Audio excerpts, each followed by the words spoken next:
Planning Board, 6:30. Prior to open forum, I'd like to just take a second to remember our friend and colleague from the ZBA, Jim Kaziniak, who passed away over the weekend. Jim was in a tragic cycling accident and unfortunately didn't recover. If you didn't know Jim, Jim was an asset to this town and an asset to mankind, really. So we could just take a minute just to think about Jim. I'd appreciate that.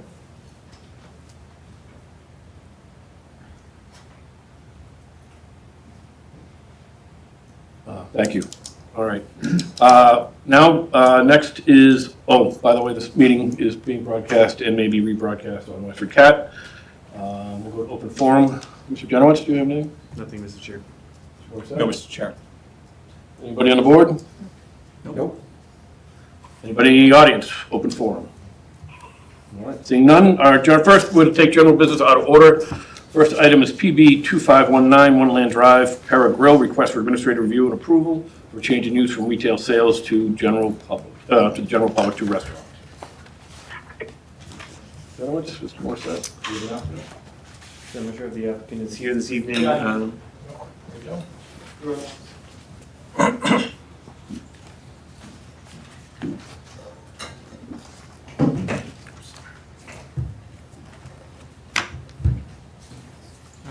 Hi there. You're looking to open a restaurant? Yes, so it used to be a former butcher shop, I believe. Oh, okay. Yep. Yeah. I'm sorry, if you could just state your name. Oh, yeah. My name is Emre Arslan. I'm the owner of the Para Grill LLC. Right now we have an existing restaurant in Tewksbury, Mass. Trying to expand in Westford. Okay, great. Yeah. Joe, anything to add? The only thing that we'll have for follow-up, Mr. Chair, would be working with the water department on the service connection. So it seems like there's some sort of cross-connection will be needed with them. So we would just ask for maybe a condition of approval to that effect. All right. I'll go to the board with any questions. Bob, any questions? No questions. Darren? Nope, I saw the comments from police and fire, so it looks pretty straightforward. Jody? Nope, nothing to add. Dylan? The only thing I'd ask town staff to just look at is just consider the parking, because it does seem like, I think I counted like seating for 12 in there, and my recollection on the meet again, the butcher shop that was there, is it was very much while they served sandwiches, it was very much a takeout business, so just, I think there's adequate parking, it's just, to me, it's more of a question of, because it's kind of like tied into circulating sort of around the building there, so if you could just keep an eye on that, that'd be great, but otherwise, no questions. Thanks. Great. All right. Can I get a motion to approve the request for administrative review and approval for the change in use from retail to general public to restaurant? So moved. Second. Second. All those in favor say aye. Bob? Aye. Darren? Aye. Joni? Aye. Dylan? Aye. I say aye. Next public hearing, we PB 2510, subdivision modification, Kinlock Drive. This is a continuation from our June 16th meeting. We requested time to review the draft decision. I do know there was some discussion about change in condition 22. Yes, Mr. Chair. So that condition specifically requires that an as-built plan for the subdivision be submitted prior to conveyance of any of the lots. Given that one of the buildings already exists, we think it makes better sense to simply restrict it to the sale of Lot 2, which is the lot yet to be built. So, Any issue with that, Attorney Rollins? No. All right, I'll go to the board. Any other further discussion? Dylan? No, I'm good, thank you. Joni? No, I'm good. Darren? Bob? No, my question was addressed with that response before. All right, great. Thank you. I'll go to the public. Any discussion?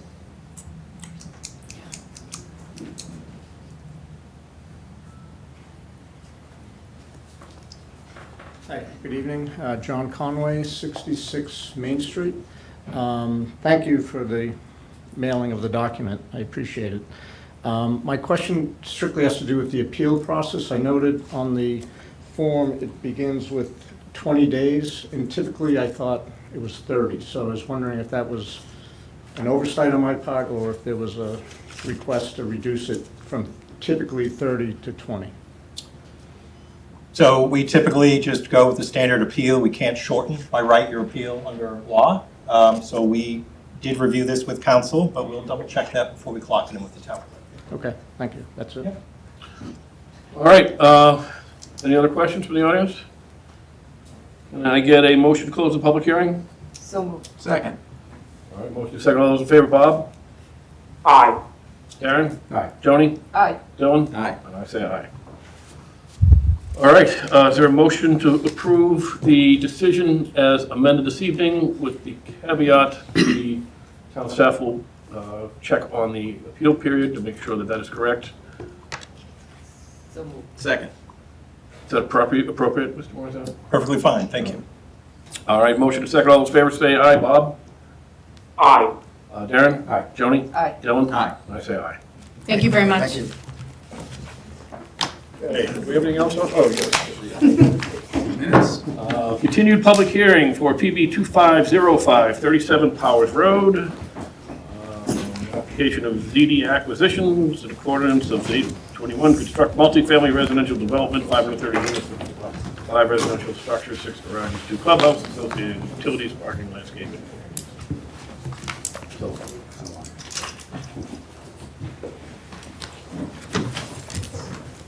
settled. All right, good evening, Attorney Robbins. Good evening, Mr. Chair. All right, we are here, again, just so this is the public hearing. I wanted to start this off briefly by letting the public and the audience out there know. I think I can speak for the whole board in that, you know, we did receive quite a bit of correspondence in our package. We did review it all. Obviously, we didn't discuss it among each other, but I know that I reviewed it all. I'm sure everyone else did. There were some inconsistencies and some questions, and a lot of the questions and comments pertaining of almost what authority that we have here. So the town voted in the zoning bylaw, which allows, really as a matter of right, this type of development to be built. Town had asked, and the applicant did provide a plan showing them providing 530 units on this property on 4-story buildings. A lot of the request to us was concerned about density. Unfortunately, they have a right to build 530 housing units on this property, as it's laid out in our bylaw. So we don't have the ability to adjust density. They've come to us, and they're here to us at this point, seeing whether or not we would be amenable to allowing 5-story buildings instead of 4-story buildings, and there are multiple reasons why. I know there are a million other questions with this project, but I believe the applicant is somewhat stuck in trying to figure out what they have for buildings before they can answer the parking questions and the amenity questions. Some of the other questions that the people have chimed in on, and I'll ask Mr. Morissette to clarify, is with the wetlands question, and why at town meeting were you first, it appeared that we were told 300 units, and where that confusion came from. Thank you, Mr. Chair. So thanks for already starting off with my first topic is whether the applicant moves forward with a 4-story option or a 5-story option that is not in any way changing the total number of proposed units. In either scenario, they are proposing a total of 530 units. Under zoning, they are entitled to apply for the 530 units. However, there are things outside of zoning that could impact the total number of units, such as the siting of a wastewater treatment system. They still have to file with the Conservation Commission, and they still have to satisfy stormwater requirements. So all those things still have to be worked out, and if in the course of that review process, things aren't working, then that could affect the total number of proposed units. However, from a zoning perspective in this board's jurisdiction, they are able to ask for the 530 units at this time. We did receive a lot of inquiries there were multiple references to different unit counts throughout the process. So I will say early in the process, before we even started the public hearing process for the zoning bylaw amendment, the applicant at the time had suggested a potential 450 unit development, which may or may not have an age restriction component. At that time, they did propose 2 distinct phases, where the first phase would be approximately 300 units, and a second phase, if it deemed to make business sense, they would move forward with that later down the road. So that is where the 300 units came up at a point. And again, we were constantly asked throughout the process, what do you anticipate for short-term development projects? I believe we always mentioned there were somewhere between 3 to 4 short-term projects that we would anticipate in the first 3 to 5 years. 37 Powers Road was definitely one of those projects. But in each case, when we spoke with the prospective applicants, we asked, what do you think, based on the information you have now, that you would most likely move forward on for a development, even if there are multiple phases? Because they wanted to give as accurate an estimation as possible what people might see in the first 3 to 5 years. So if we erred in that approach, I'm sorry, but that is what we were trying to do and give the information to the people. There was another instance, there was one paper in the packet that made reference to 250 units. The applicant never said that they would be doing 250 units. That sheet came up when we were providing a rough estimation of potential new growth, the tax value that the town might see. And when estimating new growth, it's not a good idea to not be conservative, because if people rely on that information in preparing budget estimations going forward. So in that case, for all the projects that we thought would be short-term projects, we took what would be either a phase, the first phase approach, or slightly more conservative, because we did not want the town to be in the position of not receiving the estimated value for new growth. So that's where the 250 came up. It was only in the context of new growth estimations.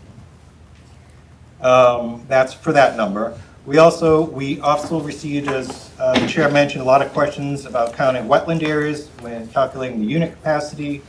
So our bylaw does require a minimum 30% open space and a varying amount of outdoor amenity space. We are currently working with NIMCOG because we did receive so many questions. They are going to go through the compliance modeling again. They are going to double check all the information, the input, and they are going to provide a memorandum outlining the nuances from the modeling calculation. So we will have additional specific information about that. Verbally at this time, though, they do not believe that there was any error in calculating that. We want them to go through that exercise and be sure. Okay? So we will have follow-up on that information. We've also received a lot of comments about, which may not apply to this project, we had a lot of comments about the overall unit capacity for the district.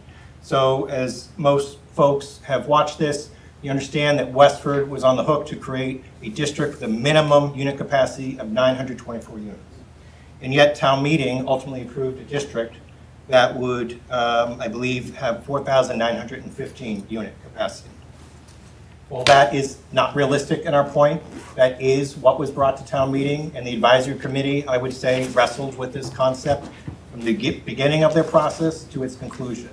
They decided in the end there were a lot of problems and challenges that they were trying to work on in town, and they decided that more area equals more opportunity, and for the short term, they decided to cast a wide net and see what the town could get for results. If the town got unexpected results or a huge influx of a lot of projects, then they could consider revisiting that again in the future. But as of right now, still over a year later, we have one application for the entire district. It is true, the Regency is looking to move forward with the proposal, but we should know, I think, in about 2 months if that is going forward or if it's not going forward at all. The Gutierrez project, they initially contemplated 175 unit development. At this point, if you followed the last meeting conversation, they're now looking to make changes to the overlay district, maybe put some area in and take some out, and they want to move forward with an 80 unit development instead of 175 unit development. So it can go both ways. I know that's not going to make people happy. That's what we wanted to get out of the way up front, and hopefully that helps a little bit with the understanding. Thank you, Mr. Chair.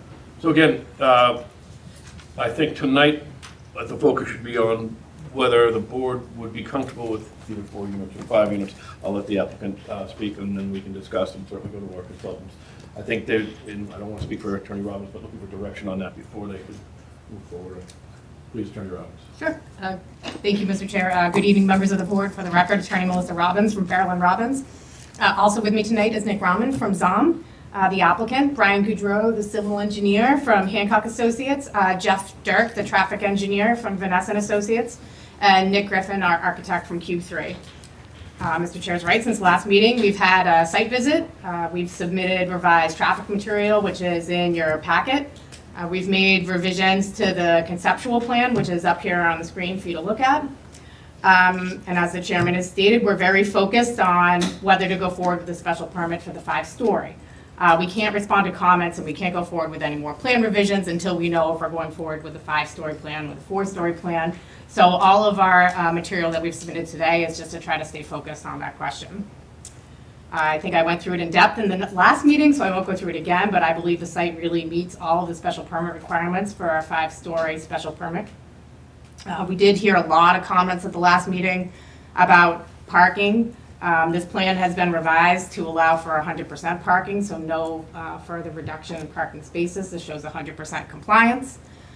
We did take a lot of comments about the perpendicular parking around the area that's considered our street, our throughway through the building, and as you can see, most of the perpendicular parking, well, there's some spaces there between A and B, have been removed between 1 and 4 all the way up to be parallel spaces, and Nick's going to go through that a little bit more. We've taken a close eye at pedestrian connectivity, crosswalks, and the bus location towards the front of Powers Road to make sure that there's no connectivity issues from Powers Road into the site when you have people sitting there in their cars waiting in the morning for the bus. That's what is the normal process now in the town of Westford.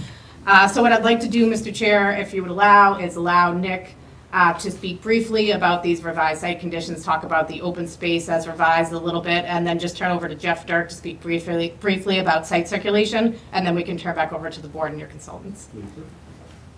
Thank you, Melissa, and the chairman of the board. Again, my name is Nick Griffin with Cube 3. There's a lot of people, can you speak up? Yes, of course. So to amplify. Thank you. Again, my name is Nick Griffin from Cube 3, the architect for the applicant. So I just want to walk through the site changes quickly, and then as Melissa mentioned, kind of go through some of the numbers that leaves us as a result. So the main focus from this last change was that Main Street. We've gotten rid of almost all of the angled parking spaces, and now it's the majority parallel spaces. We did leave a few angled parking spaces between Clubhouse A and Clubhouse B. I know there was a lot of discussion about residents' access to the clubhouses and the amenities and the activities that will be going on in these clubhouses. So we have left some extra spaces up at those clubhouse so that on the north side of the street, as you come in, you can park there to access the clubhouse, and then from the residents coming from within the site, you have some angled spaces there at Clubhouse B to park at before you kind of leave the site. This also, again, I know there was concern about the angled spaces having had to go all the way into the site and not being able to turn around. So if you do get by these, there's plenty of spaces now on both sides of the street to turn around to get back towards those clubhouses as needed. We've also added an extra pedestrian access through from Clubhouse A to Clubhouse B. So as you enter the street, there's the first crosswalk that we'd had previously. There's a few parallel spaces, and then there's that secondary crosswalk, which would be a raised crosswalk. That, again, I know Bob, as others we've discussed, wanted to make sure that there was easy connection between Clubhouse A and Clubhouse B. To make up for some of the spaces we lost, removing some of that angled parking, we put a few offshoots here on either side of Building 1. This, again, allows for people to pull off of that main street and turn around as needed, but also gets us the parking that we need to support Building 1 and to have resident access to that main amenity for those that aren't living in Building 1 and Building 2. Again, there's crosswalks on each side of these, and they're aligned with the ones across from Building 4.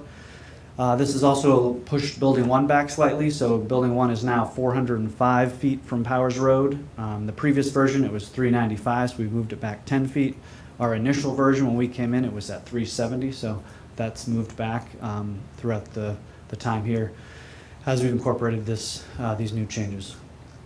That's the main focus with the main street there. Again, that majority being parallel. In order to get the parking up to, as Melissa mentioned, we no longer need a variance for parking. We did those 2 offshoots on Building 1. We have incorporated compact spaces by name.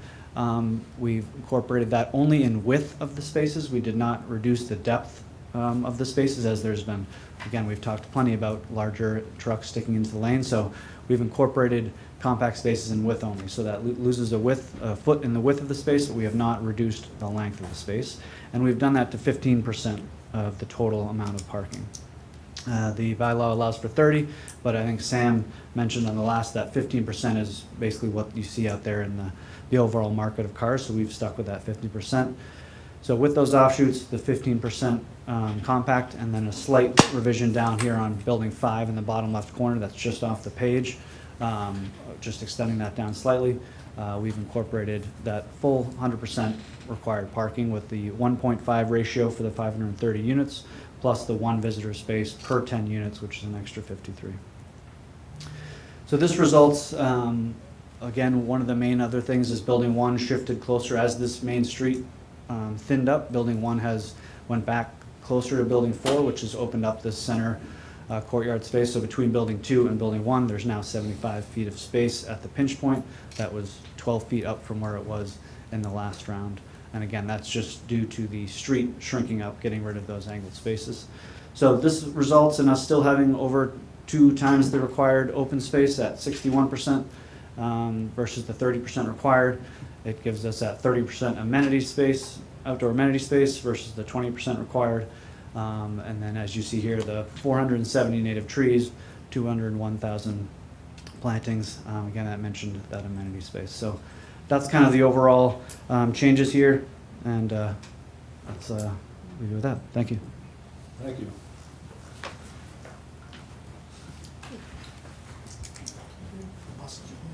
It's the third slide. Nope. I can talk through this briefly, sorry. Oh, no, no. Oh, okay. If you wanted to do that second slide, I can just. Yeah, just notes briefly, here. just go through the Yeah. second slide. I'm sorry, just talk about the amenities Nope. quickly. So this again just shows a little bit more of that amenity. We've maintained as much of the same things as we could.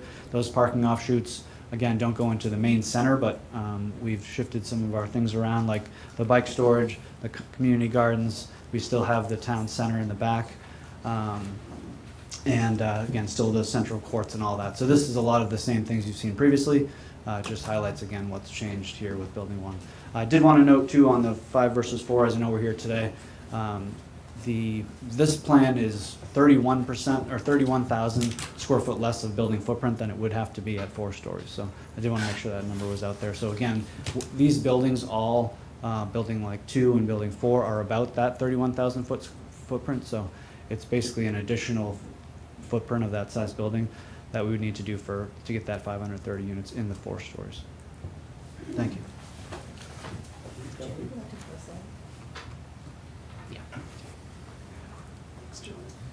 Good evening, Mr. Chairman, members of the board. For the record, Jeffrey Dirk with Vanessa Associates, the transportation consultants.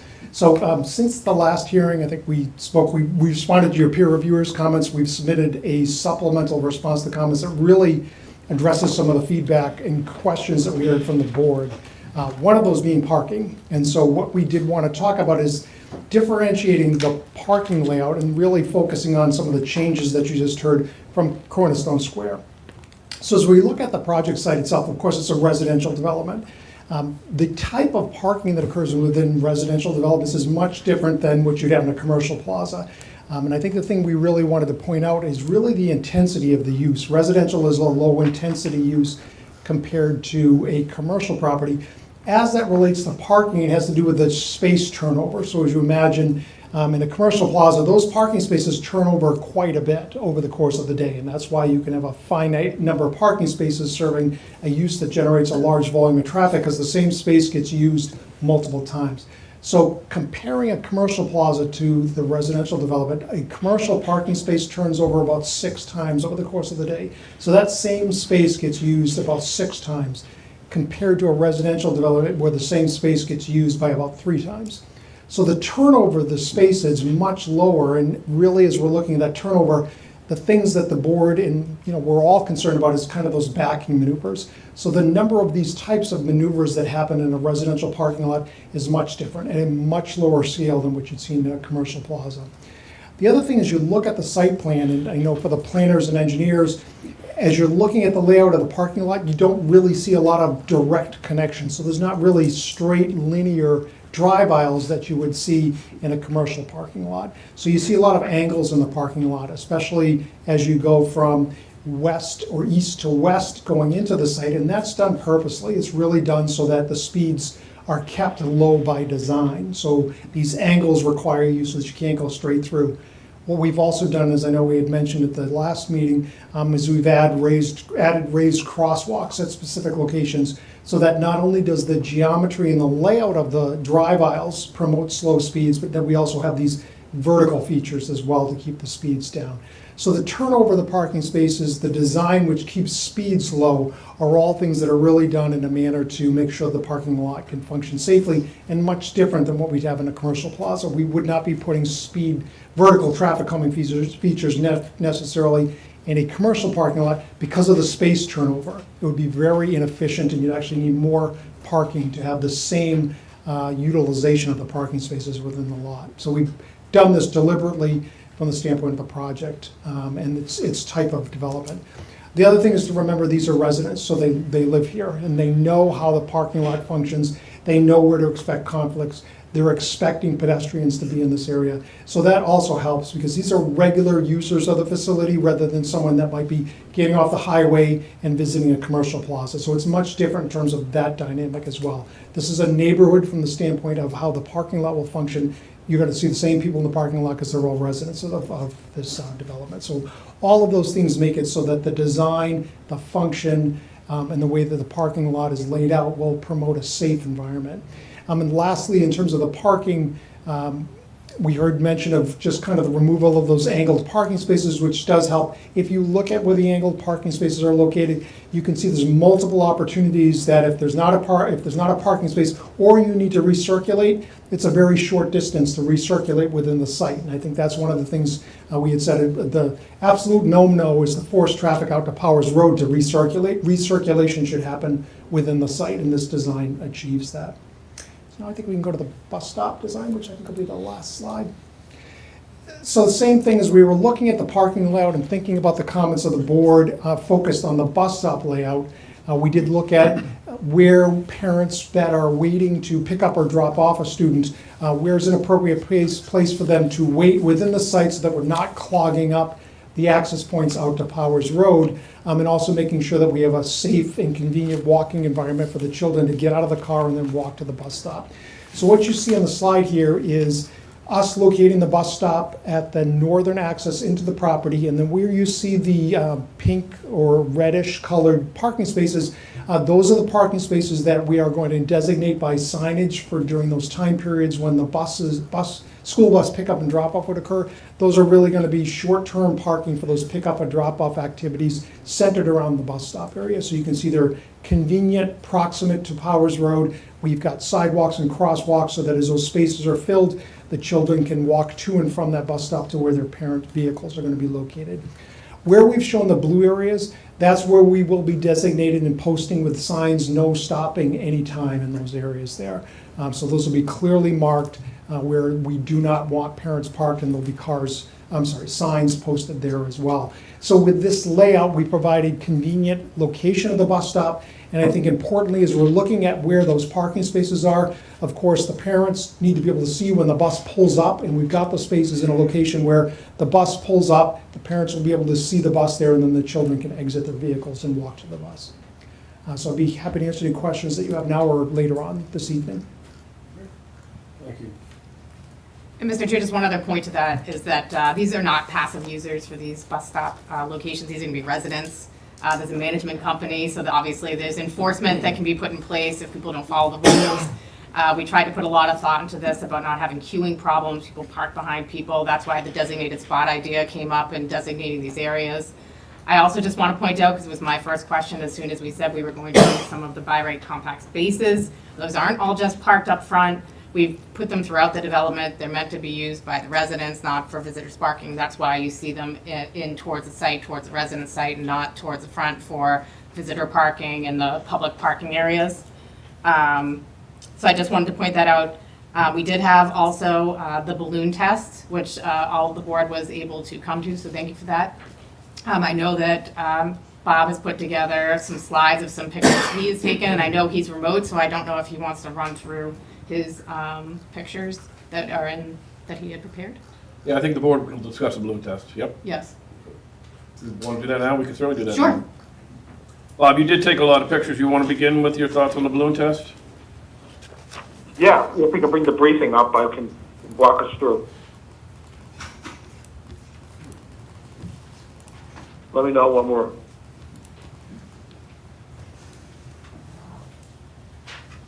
Okay, I think we're ready to go? Yep.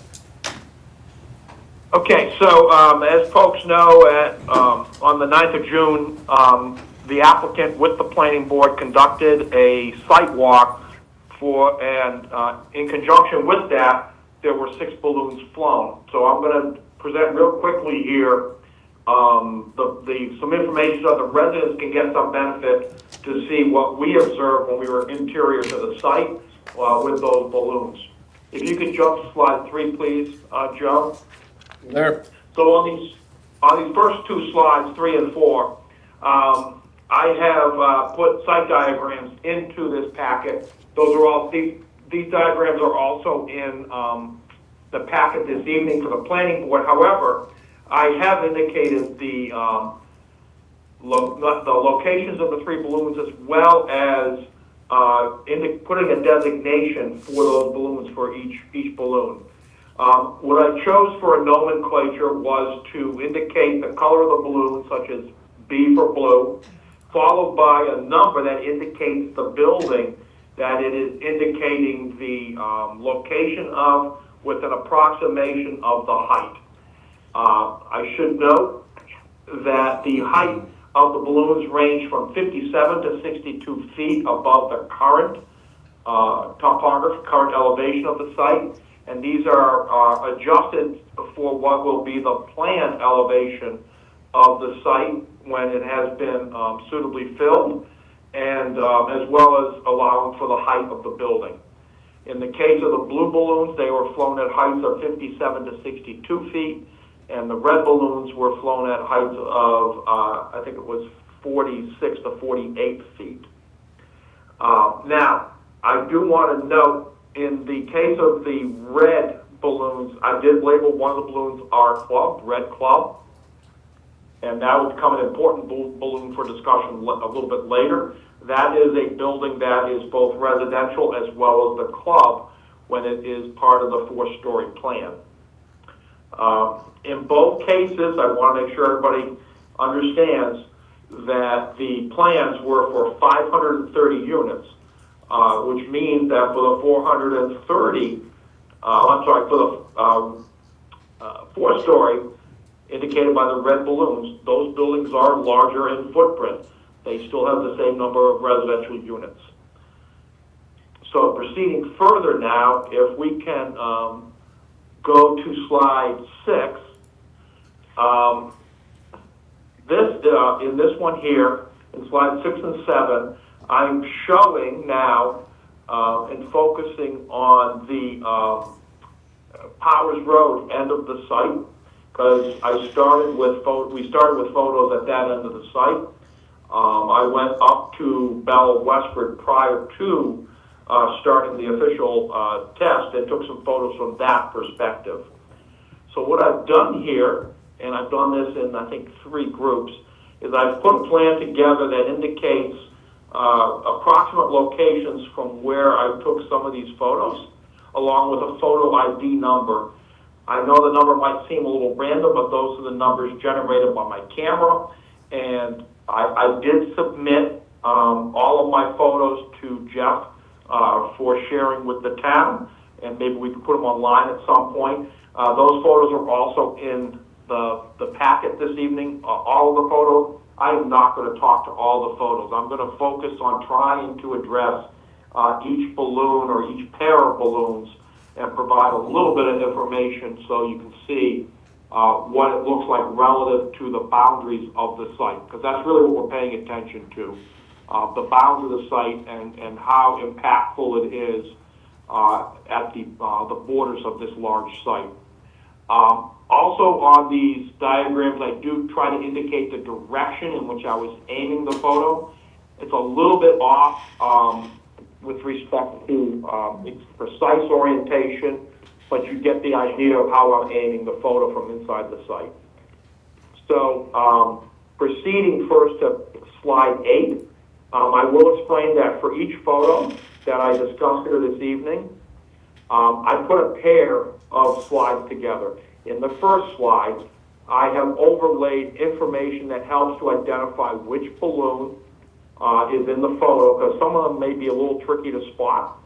And then in the next photo, I've removed those labels so you can clearly see the photo without any obfuscation from the labels. So in these first two photos, slides 8 and 9, you can see on the left blue balloon B3 at the end of indicating the height of building 3, which is a 5-story building, and balloon R2. Now, unfortunately, the day we did this test, it was windy and it was rainy as soon as we started the site walk. So unfortunately, in this case, I think the R balloon is flying pretty much at maximum height, and unfortunately, in this particular photo, the blue balloon has been depressed by the wind. So that's why it looks like the 5-story building is shorter than the 4-story building. Nothing I can do about that. But there are some other shots of these balloons that indicate the height. I do note that in these first two slides, pages 8 and 9, it does seem from this perspective inside the site across the drainage pond there, the basin, that the buildings in 37 Powers Road are taller than Bell of Westford.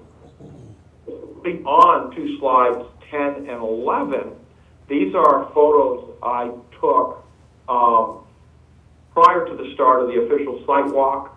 I went up to Bell of Westford just to get a perspective with respect to Bell of Westford's building. I don't have the ID number for that particular building, but you see here that, in fact, the balloons appear somewhat distant. They're not overbearing right on Bell of Westford, and you see the same thing when you move to, I think it's photos 12 and 13. You get a pretty good perspective that the buildings actually will be, I think, slightly lower in height. So I am going to make a request to the applicant at this time if at some point in the future we could get a rough side perspective of the site showing the relative heights of Bell of Westford to your buildings. I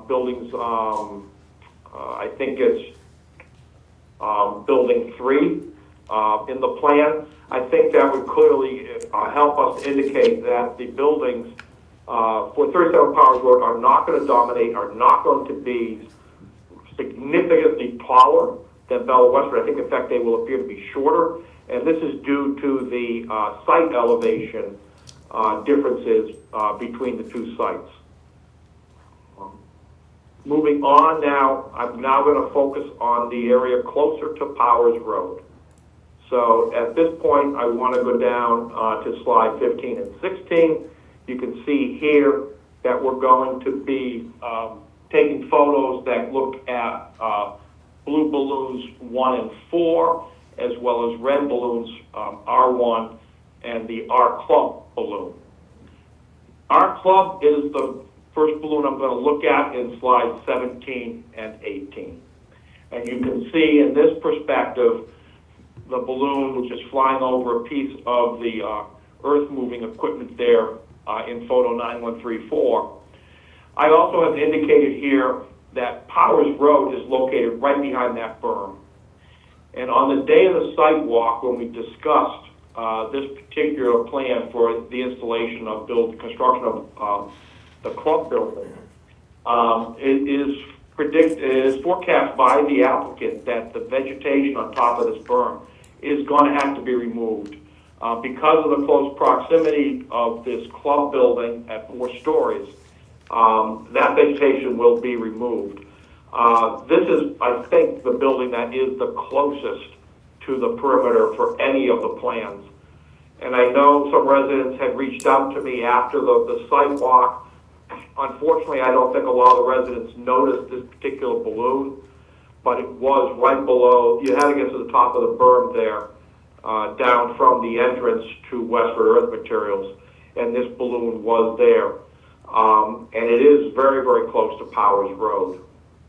So I just want to point that out. Moving on to slides 19 and 20. In this particular photo, 9132, I took this photo as well before the start of the official site walk. Unfortunately, I only got balloon B1. I noticed in the packet that Nick from the applicant had submitted a similar photo, and I like his much better because it shows the two balloons relative to one another. In this case, I really only saw balloon B1. I did not see other balloons from this perspective, but you still get an assessment, an idea of how the building will feel when looked upon from the entrance up on Powers Road. You can see the relative height. This is the 5-story building, building 1. So between this balloon and here, under that plane, you would also have a clubhouse. I think this also, from my perspective, indicates how we will need probably additional screening to be planted so that we can get additional coverage. Also during the sidewalk, I know I noticed, I think the other planning board members also noticed, while there is some good tall growth vegetation, some of it is not the healthiest. So we do want to ensure that there is appropriate screening that lasts into the future. So this photo is important for that perspective. Moving on to slide 22. This was I should say slide 21 and 22. In this particular case, you can see the balloons for building 1 in the 4-story plan and building 1 in the 5-story plan. And in this case here, the balloons are flying fairly well. They're not depressed by wind and rain. And you get a good sense of the difference in height and the relative locations of those relative to the existing site entrance on the right there and the existing structure for Westford Earth Materials.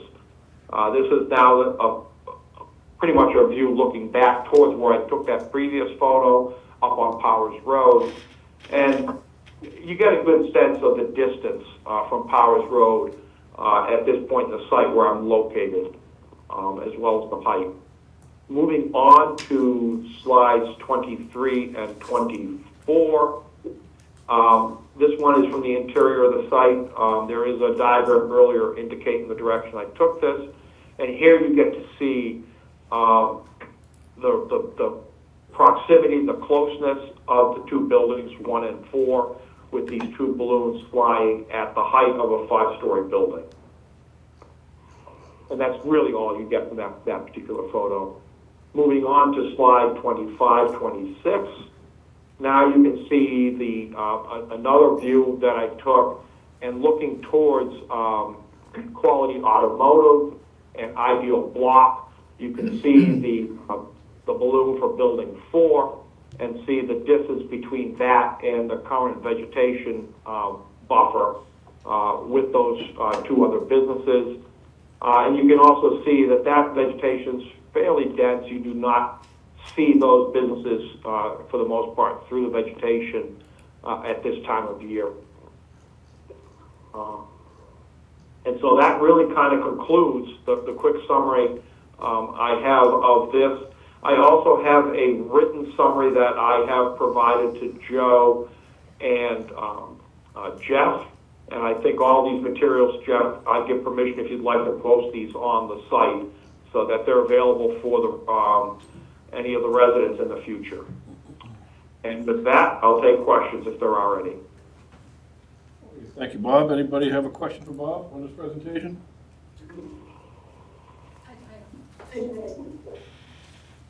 Ann Noglery, Onset Lane. Given the wind and the mist, how far does he predict some of the balloons were below what the actual height would have been? Because like on page 166 of the packet, the line has a sag in it, and the balloon's off to the side from where it looks like the base is down. Bob, did you hear the question? I did not. She's questioning basically how much do you think that some of the balloons deviated based upon the wind and the mist? There was a deviation probably of less than 5 feet in most of the photos, with the exception of that photo I highlighted looking towards Bella Westford, where the deviation was pretty significant for that blue balloon, since it looked like the line was at about a 45-degree angle. But we still got the benefit of the other photos from Bella Westford to see what the height of the building would look like. I think you also can guesstimate the height of the 5-story building based upon the red balloon, which was flying fairly well at the time. So 5 feet is half a story, correct? Yep. Okay, thank you. Mr. Chair, if I may, though, there was times that the balloons were straight up. Yeah. The board saw the balloons flying at full height, off and on. There was some rain and some wind. You'd see the balloons go to left and right. That is the nature of a balloon, so that you have to wait for the balloon to go back up, which they did at varying times. So we saw all of these Nobody's balloons questioning it. straight up at all times. So just a quick point to Bob's presentation. I mean, I think it's pretty clear that the heights are not drastically different between the red balloon and the blue balloon. And what I'm asking the board to consider this evening, which is a limited question, is whether or not the board wants us to proceed with the special permit for the height. Okay, not the overall site conditions, everything with the 5-story plan, because we still have work to do to go through Dodson and Flinker's review letter, respond to their comments and tie in bonds. And even TEC's has open questions about interior circulation that we can't respond to till we go forward with the 5-story or the 4-story plan. The grounds for you approving the 5-story versus the 4-story for a special permit in the zoning bylaws is you can allow it if there's additional publicly accessible open space and/or trails and/or improvements to open spaces, trails or facilities beyond what the zoning board requires. Okay, so I think that, and I went through all of the reasons at the last meeting, I won't labor it again tonight, but that's what I'd like the board to consider tonight so that we can just proceed with the plan. Great. Yeah. I'll go to the board. Any thoughts on the balloon test that you want to? I can speak to that one. As I started that discussion with that balloon over the piece of earth-moving equipment for the end of the club building. That one balloon, compared to, in total, I think Melissa captured it accurately that there's not significant deviation in the heights. There is deviation in the proximity of the club building to the Powers Road property boundary. And for me, I am not in favor of the current proposed 4-story site plan. I think the club building is way too close to Powers Road. I'm not in favor of them having to remove that vegetation. I think that makes the club building even more exposed to Powers Road. So for me, it's pretty clear I would prefer to proceed with the 5-story plan instead of the 4-story. Dylan? My observations from the site walk, I agree with Attorney Robbins, which was throughout the course of the site walk, we were able to tell when the balloons were flying at essentially full height and when they were being degraded due to either wind or it was getting misty. So like the quality of the site walk deteriorated the longer that we were there. So, and as the balloons got wetter and the strings got wetter, they stopped being as representative of the height as time wore on. But we clearly were able to, at times, tell when the balloons were flying at full height. I generally agree with Bob, which is, I think, if I was an abutting resident, which I am not in this case, I would be far more burdened by the proximity of that building and its proximity to Powers Road in the 4-story plan and the removal of that earthen berm that the applicant has committed to keeping in place if they went with the 5-story plan. I think that would be a much harsher look for that neighborhood, and it would be much more imposing and visually disturbing than a 5-story building placed where they are, given like the relative height of that site and the distance from both Powers Road and other like obvious view sheds, other than of course the Bell Building, who, I mean, they're going to see this development no matter what because they're essentially neighbors. But I was left with largely the same opinion as Bob, which is from a neighborhood perspective, I think that the 5-story plan set back from the road would be less visually disturbing than the 4-story plan close to Powers Road. Jody? Okay, I do agree with Bob and with Dylan that what I think is important to know is whether or not we issue this waiver for a 5-story, we are getting 530 units. So we should try to get the best 530 units that we can. In observing the balloons, agree with what Melissa said. There were times they were, perfectly vertical. Like Bob, I did go over to Westford West ahead of time and observed. And honestly, yes, Westford West are the ones that are going to be most impacted with the 5-story. But right now they're looking at, Westford Materials. I think the building's a little better than Westford Materials right now. The law allows for the 35.6 acre site allows 534 units, so it is what it is. And while I really appreciate all the resident comments and sympathize with the comments that we got, given that town meeting approved this zoning bylaw amendment, we do have to work within. So there is not a lot of leeway that we can, at least at this board's level, that we can do. What I would like to suggest and throw out is that in order to issue this waiver, I know, Melissa, you mentioned some things about trails and things. And from my perspective, also as chair of affordable housing, I would ask the applicant to look at a couple other things possibly, you know, to issue this waiver. Right now, there are 53 affordables at 80% AMI. The question would be, and I know, again, you're gonna have to run numbers, you're gonna have to look at the finances, but would it be possible to maybe get some units at a lower AMI, maybe a 30% AMI or 50% AMI? If that option doesn't seem feasible, another option is maybe an additional few affordables at the 80% AMI. Another thought I had was to create some units that, while they won't be SHI units, they're units that would service the 80 to 120% AMI folks that really struggle in town. It would target our young adults, it would target folks who grew up in Westford that can't afford to live here or living in their parents' basement.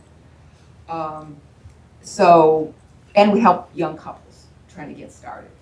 So those are some of the things that, you know, I thought of as trade-offs. Not sure how the rest of the board feels about it, but that's just things that I came up with. But in total, I totally agree with what's been said. The 4-story plan is going to put that clubhouse so close to Powers Road, we are going to have to destroy that vegetation. I think we're far better off with a 5-story. I'll get to the public in a minute. Mr. Chair, I didn't realize that we were sort of talking specifically about like offsets for the waiver request, so I was sort of. Yeah, I mean, I don't know that we were, but it's fine if you want to. Well, I mean, Jody offered something, Yeah. so since we're here, and it's not that I disfavor anything that you suggested, but agreeing, I mean, I've been on record since, you know, since we were going through the MICMOD process, of concerns relative to town services that may be impacted in the future as these MBTA communities come online. I would be interested in understanding if there's an opportunity for some additional sustainability through increased use of solar on the site. Any sort of considerations to maybe agreeing to like a long-term traffic impact study that could be done over time to make sure that what is being articulated in the traffic studies that we have before us actually plays out in reality as the buildings come online and start to be populated with residents. As well as I'm interested in feedback from the water department and, you know, sourcing water for this location, especially in light of the announcement from the town of the closure of well 3 and the suspension of the level 3 water alert that we're on. I will say I don't know that it's a great look for the town that we are on the one hand saying we can support 530 additional units with town water, and yet we lose one pump and all of a sudden we're down to not being able to water lawns after 14 consecutive weekends of rain, which we've all lived through, right? So to me that's a bit of a tough look. So any considerations there to a long-term water impact study would be something I would highly favor in exchange for the waiver of height. Thanks, Mr. Chair. Darren? Question for the applicant. What is the proposed height of the clubhouse A and B? In the 5-story plan? No, in the 5 building, the 5-story. Okay, Ms. Branch. Is that just a 2-story building, a 1-story building? Two-story buildings, roughly. So yeah, both clubhouse A and B would be 1-story buildings. Again, there's some cathedral heights and all that, so we assume the top will be at 22 feet or so. But they'll range from 12 to 22 based on the pitches. Okay. And just to clarify, in the 4-story plan, the clubhouse building and the clubhouse balloon, that's just the clubhouse at the ground floor in that 4-story building. So that's why the building still remains that 44 feet at the 105 feet back from the road. Just clubhouse happens to be at the ground floor of that building rather than a standalone building. Great, thank you. Yeah, I was just trying to clarify that those buildings are lower than the proposed four-story building would be and closer to the road, so. Yeah, I think footprint-wise, I'm in favor of the 5 buildings with consideration to the 5-story. But as Attorney Robbins pointed out, and my colleagues, I think there's a trade-off there for a public good. And I think, the sidewalk, walking trail seems like that would be amenable to the residents there, but I can't see many people coming from outside of the development to use it. So if there's a public trade-off, I think that makes sense, whether it's affordable housing, maybe if it's a business or something else that the wider community can use, I think that would be appealing. But as far as the footprint goes, I think the 5 stories, and given the better setbacks, would make more sense to me. Thank you. So just I'll quickly chime in. I had the opportunity to spend about an hour or so with a resident who lives directly across the street from the project, and it was Friday morning, maybe around 10 o'clock in the morning. What a racket is made across the street over there with the construction vehicles coming and going. And the resident told me actually that they would, although they're moving, would look forward to be able to connect to, I guess they walk the trails around Bell Westford, and they can't get from where they are to a trail. So I'm throwing that. I think I'd be in favor of the 5-story building. But while we have our consultant here, we have Dylan Sussman, who's making sure we're all in compliance with our bylaw. Do you have any thoughts, opinions on the 5 versus 4? I guess from my perspective, the 5-story building does provide more open space on the site than the 4-story version. I think overall for the residents on the site, it'll be a better plan because it will have more open space for them to use. I hear what you all are saying about the berm and the location for the clubhouse, which is an issue as well. I guess there's a question of how much is required to authorize a special permit, how much public benefit, which I think is left to your discretion. It's a legitimate question of whether that trail around the outside is enough of a public benefit. I think that it is a public benefit. It will allow a connection between Powers Road and the Bell Westford Robbins Road area, which I think in the long term will be valuable for residents of this property and Bell Westford and the greater neighborhood. But it's up to your discretion whether that's enough to authorize a special permit. All right, thank you. Can I build on that, Mike? One other thing to consider too as a public good would be, improvements to Powers Road, whether it be the crosswalks there or the sidewalks around the site. If people are going to access that trail, then how do they do it safely from the neighborhoods around there? All right, I will go to the audience. Please state your name, your address, and your thoughts, comments. Jim Garcia, 5 Rail Street Terrace. I understand you didn't write the bylaws, you're stuck with the bylaws, but this property has 15 acres of wetlands, and they're going to try to stick in 15 acres at 15 units per acre into the remaining 18 acres, and saying, we're going to stick it on here. That other proposed plan looks very ugly. It was, I think, meant to be ugly, so you'd see a nice wooded, curvy area in this Soviet-style apartment complex, and you go, oh, we like this one better. But when you're going to set a precedence by letting somebody buy a ton of wetlands and put 5 stories in there, the next guy's going to buy a ton of wetlands and put 6 stories there, because he's going to say, you have to let us put that in there. They haven't really made an effort to make the 4-story layout look good. I say, you say 4 stories versus 5 stories, that's 25% higher.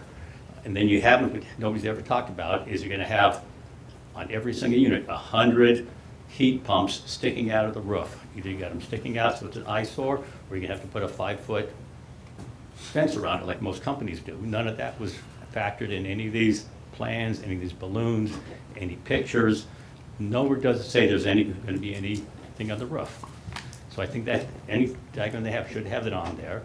And I really think you should not be setting a precedent by granting 5 stories just because we got stuck with a small lot and you say we have to take 530 units into this 18-acre lot because somebody else passed the bylaws, I would make them do a 4-story plan that works, and if it doesn't work, they go less. Do not give them an extra 25% units, because the place is already crowded.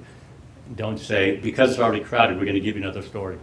So, In my opinion, it's less crowded if you have the extra story on the building. well, obviously, you can go 10 stories and be even less crowded. I mean, we're setting a precedence by the very first company comes in there is buying wetlands and forcing us to go an extra story. And Nobody's forcing us to do anything. well, yeah, Right. okay, they haven't done a good 4-story plan. That was very, I guess, punitive. The berm is going to hide 5 stories. Okay, you're going to see that from the street. And I understand the clubhouse being 100 feet from the road versus 80 feet from the road. That's not that big a deal. I'm really just more concerned with the overall density, the precedents that we're setting, like granting a waiver for going 5 stories. I would say do the 4 stories, make it work. If it doesn't work, they have to go less. Thank you. So just to respond quickly, I don't believe there's precedence here because it's allowable we're allowed to do it under certain considerations, right? So by us allowing it, so if we do allow it and we get considerations for it, I don't believe we're setting precedent in the future. And in my opinion, I 100% agree that there's a lot of units on a small piece of property, and the density is not something I'm in favor of. But I feel that the town's hands are tied at this. So if we allow the 5 stories, we are actually creating more open space, more space for parking, more space for amenities than we would with the 4. The 4, you called it the Soviet bunkers or whatever you had called it before last week as well. I mean, yeah, they threw that together because they had to prove to us, and you know what, it's not a guarantee they would build the 530 units, because if they weren't attractive, people wouldn't live there, right? But do we also want to be stuck with that if they do go ahead and decide to build it? So I don't see it as a threat, I see it as an opportunity or an option by them, or an option that gives us the ability to make a decision. Okay. So our bylaw, or the zoning board lets wetlands count as square footage for I'm sorry, the what? the zoning, the zoning law for this allows 40% wetlands to be counted in your square footage, and then the other 6% has to eat the extra. I don't believe it's 40%, Jeff, it's 30%. I thought it was 30%. 30%. And I just want to point out that even for like conventional zoning, like a single-family residential lot, it requires in the Residence A, which is by and large the zoning district, for the neighborhoods in this area, it requires a minimum of 40,000 square foot to have a lot. But even our bylaw allows 1/4 of that area to be wetlands, and the lot owner is not penalized. So there is some consideration already, even for the single-family lots, to have wetland area and still be in compliance with minimum. Okay, I take that back. Thank you. Thank you. Hello, Sergey from 2 Trail Sideway. I have a question about the 4 stories proposal. Is the current proposal in its current state abides by all the bylaws of the town for the 4 stories? If they are allowed to, and Dylan, have you looked at this, the full 4-story? No, I haven't looked in, I haven't seen this other than this meeting Yep. and the previous one. To me, yeah, overall, it looks like it complies. I believe it does. They've shown they've had parking and everything, the amenities that they need to have. It has all the required parking spaces, and the town, this board looked into that, No, into so- this proposal. I think this is an important point. This is a proof plan. And so as a proof plan, this has not gone through the vetting of the various town boards that would have to look at this, right? Yeah. So this is where we are in the process, which is if we give direction that we want the applicant to proceed with a 4-story plan, they will come back with something that will then go through the process and be considered. So while it's not a guarantee that they will get 530 units, because conservation and other boards will look at it, it's very likely they will get at least close to 530 units, and they can cite them on the site. So I think that's No, that's a great point. important for people to understand when we look at this plan, what that is. Yeah, but there are 2 points here, right? One, to my understanding of the process, this board is trying to decide if we should give the waiver, right? And we need to give the waiver if there is a benefit to the public. And the benefit to the public is compared to the base plan of 4 stories that I've been to every meeting about the subject. And I show a very brief discussion about the 4-story plan. It's very difficult to compare it to a five-story plan and give the approval without a proper discussion of a baseline of a 4-story plan. So I think it's very unreasonable and I would say unethical. That's A, right? And then 2, we also need to see what is the additional benefit to the public. And you have direct access to the public and you can hear from the public, is those additional benefits justify the approval? In my opinion, that's very unclear. I lean towards no. The difference in height and visibility is minuscule. The difference in density is very unclear. So I think without seeing a very well-defined 4-story plan proposal, it's impossible to make the decision. Okay, great points. And just so you know, we're not voting tonight to say, yes, 5 stories are allowed. Yeah. So what we're saying is, if we say 5 stories or 4 stories, they're going to come back, and they're going to come back if we say we agree with 5 Yeah. on what the benefits, what they're going to offer for that, okay, for consideration. As well as the fact, as Assistant Town Manager Morissette pointed out, these also have to go through significant other boards, conservation, their Board of Health. They have to show that we have water, we have electricity. So there's no guarantee on My either point side. is a little bit different. As I said, I've been here to every meeting, and I haven't seen a directive towards the developer to present a viable 4-story plan so we can, as a town, compare and make a decision. And that's what I want to see as an outcome today. Go back, do your homework, present us the baseline alternative before discussing in such detail something that you need a waiver for. Thank you. Thank you. And Navarrete on Set Lane. Can you ask the applicant exactly what the benefits to the public are that we're getting if we approve this 5-story special permit? Or can you tell me what they are? Well, we can discuss them, and I think that it's still a work in progress, right? I think that they're, well, I'll ask Attorney Robbins. Sure, and I'll go through them quickly, and I know that we went through them at the first couple of meetings, but just to point out again, the density remains the same, but we're drastically decreasing our footprint out here, and then increasing the open space by double, and actually making this site much more green than it is today. We're also going to create a public amenity at the front where there's going to be public parking. People downplay that trail around this building, but if anybody is a resident at Bell Westford, which I don't think anybody here is, if you go out to Bell Westford in the afternoon like today, everybody's walking around the building, everybody is using the trails. People from Bell Westford can come out here. Other people in the neighborhood who say it's unsafe to walk on Powers Road have a place to safely park, which is a problem in the town of Westford, accessibility to trails. They can park here, they can get on the trail. Not only can they come to our site, they can walk a mile all the way around our site and be done, or they can go on to Bell Westford. When they get out to the front of Bell Westford, they can get on to 110. Now with the sidewalks to 110, you can walk all the way down to Powers Road and take a right. You can go into Sugar Maple and be into all the trails all the way down through Liberty Way and all the way back up to 110. I know there's other members of the trail committee here today that can go through the rest of the trails that you can get to, but it's a huge accessibility. And one of the intents of the MBTA communities is also accessibility to the LRTA, which is supposed to take your need for vehicles away and decrease the need for cars in the Commonwealth. So with this accessibility, you'll actually be able to park here as a resident, get right through to Bell Westford and get on the LRTA. You can get to Lowell, you can go right into Boston, you don't even need a car. Those are some of the highlight reels, I think, of some of the open space. I can't undermine the public parking on the site because myself, as a user of these public trails, I park in Acton and I park in Chelmsford in order to get onto trails in the town of Westford. So I think that's a huge amenity out here. And Mr. Chair, I won't go into more depth into the overview, but that really is the high-level overview of what this project will provide. I just want to make sure that you understand that they keep emphasizing how much open space there is. There's so much open space because so much of it's a wetlands. And then if you go across the street and go to the end of Trailside, there's a nice parking area that accesses all the trails around Kennedy Pond. I question if people are going to come here and park here and walk around these trails versus going across the street and walking around Kennedy Pond. Another question, she said it's been stated that this meets the parking spaces. Does it meet the guest parking as well as the residential parking?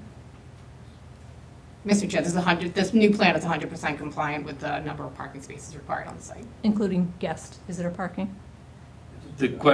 We have to, by the bylaw, there's a certain amount of parking spaces per unit. Okay. So. And then just one last, well, just so you know, there was an accident on Powers Road on the way here today. 2 police cars and ambulance. There was another accident on Powers Road on the way here today, just so you know. Then what is really concerning to me is this bus, and I don't know if you want to start getting into that. The bus, how you're going to have people, the kids parking. This is just really a safety issue. It's nothing to do whether there's 4 or 5 stories.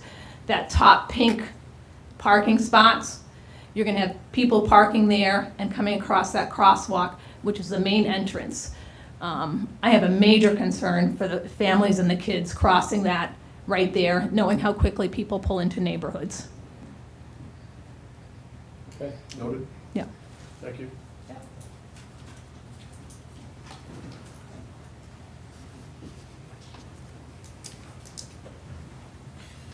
Hi, Mary Kitchatori, 5 Nonset Lane, which is off Powers Road.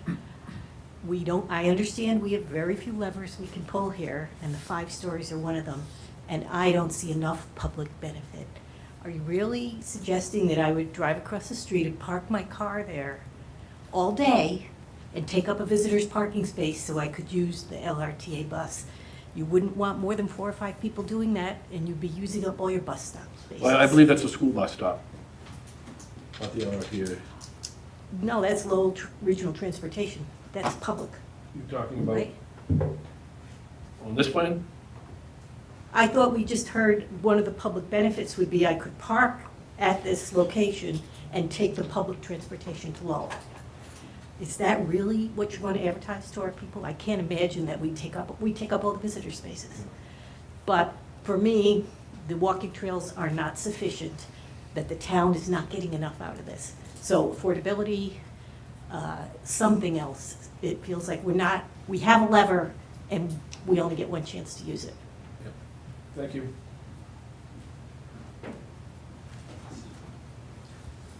Betsy Malin, Vinebrook Road. I have been attending some of these meetings, and I guess what I'm trying to understand is we sent so much information about our concern about safety and traffic and the density, 530 units. And now I guess that's a hard number. We've sent so much talking about the numbers, and all of a sudden I feel like tonight 530 is it? Like we're stuck with that? It seemed other meetings we were not stuck at 530. Are we stuck at 530 so I understand So that? they have the ability to put 530 units, according to our bylaw, on that piece of property. So we, as a matter of right, to put that on that property. That hasn't changed. But you could change it based on issues do of not change safety? it. So 530, so I guess I'm trying to understand how that changed from all our other meetings that now we're So- at this on a very, that road, doesn't accommodate 530 units there. That's a horrible road, and how many accidents have we had there? I'm appalled. I guess I just can't quite figure how we just think that this is all going to kind of be incorporated into the current traffic pattern. You have a comment, Mr. Moore? Yeah, I just want to point out, they are allowed under our bylaw to ask for the 530 units. And the planning board, unless there is some technical health safety reason, such as citing a wastewater treatment facility, which is under the purview of DEP, they have to go through that exercise. If the planning board approves 530 units and they're unable to secure, the necessary permissions from DEP, they're stuck. They would have to come back and revise their plans to come back with a system that does work with DEP. If that means they have to lessen the number of units to do that, then they would need to do that. Similarly, they do need to have adequate water. So if there are issues as a result of the water system impact study, they have to address those. The water department isn't going to sign off and give them the water capacity if they don't have, the adequate capacity to do so, adequate pressure that the system can function adequately. If there are upgrades necessary to ensure that that works, the applicant's on the hook for that, the change, to get them the capacity that they need. So from a zoning perspective, they are correct to say 530 units, but they can't get the drainage to work, the septic to work.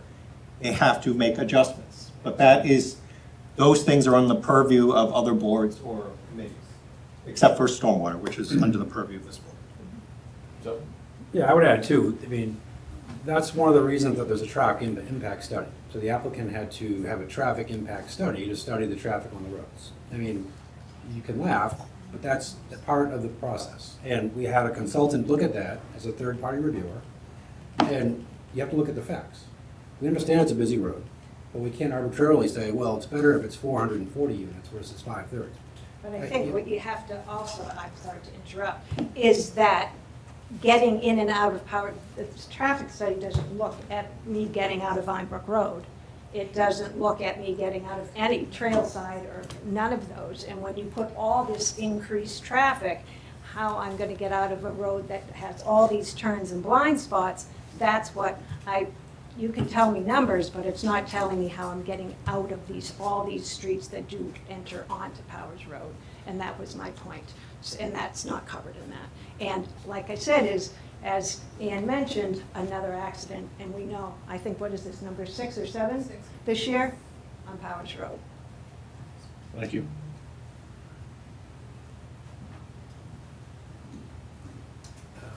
Fred Mettler, Vinebrook Road. I just wanted to pursue the pedestrian issue a little bit more. I'm sorry, the what issue? Me or the what? No, I didn't hear what you said. Pedestrian. Pedestrian. That's me, I'm pedestrian. So I've got 3 questions. First, it may make my questions moot. Does this plan include sidewalks along Powers Road? At this point, I don't believe it does, but certainly something we could discuss. Yeah, right now we do show sidewalks between the 2 entrances, so from right along the front of the site. Between the entrances to the property, so I can walk back and forth between those. And does it include traffic lights at the entrances? No. And does it include crosswalks across Powers Road? I don't believe it does. But again, I don't know that they could offer that anyway. I think that's something they'd have to work with the town and the state to do. I don't think they The could state just road, up and right, offer. So sidewalks I guess my question is, there's been a lot, I'm just as concerned about traffic and parking as everyone else, but it seems like we're just focused on the cars and not people who want to walk somewhere. And if somebody wants to walk to a Dunkin' Donuts or the post office or Tiki Bar or whatever, or if they want to park in this location and walk across the street to access Kennedy Pond, or if they live in that location, they want to walk across the street to Kennedy Pond, it's ill-advised trying to dash across Powers Road. So I guess my question is, who is responsible for making sure that thousands of people who live here can exit this property on foot safely?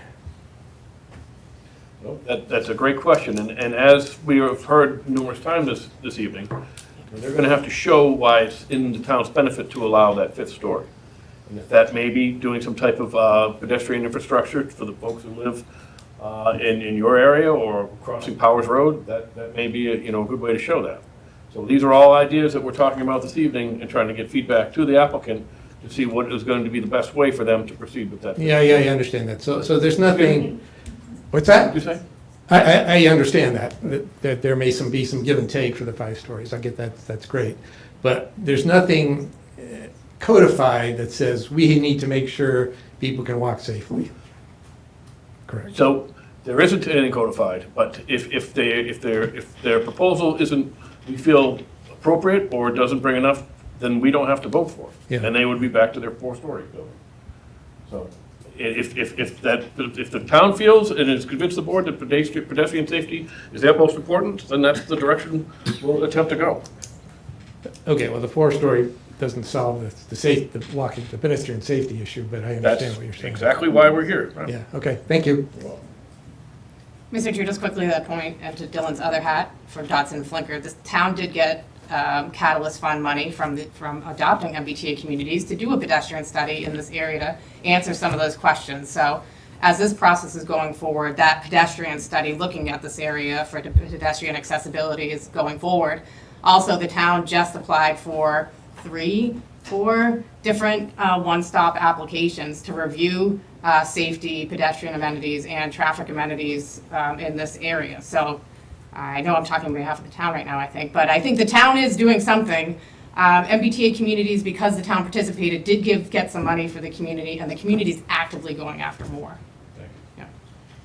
So Well, Go ahead, Ms. Borza. we can confirm that. We did apply for a number of grants.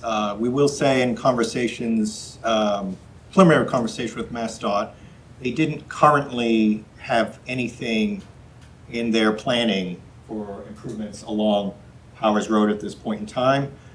We are obviously trying to use perhaps this leverage for the grants to try to get some design or improvements for the people who are already, not just the new residents coming in, but for the existing residents. So we're trying to use what is before us to try to maximize leverage to get improvements for Powers Road. So not just this project, but others can benefit, but there's no guarantee. We're just trying to play the best cards that we can and try to maximize our chances with getting funding for either design or actual construction. So, but this is one piece of that puzzle. And if I can ask, we do have a traffic consultant. We do.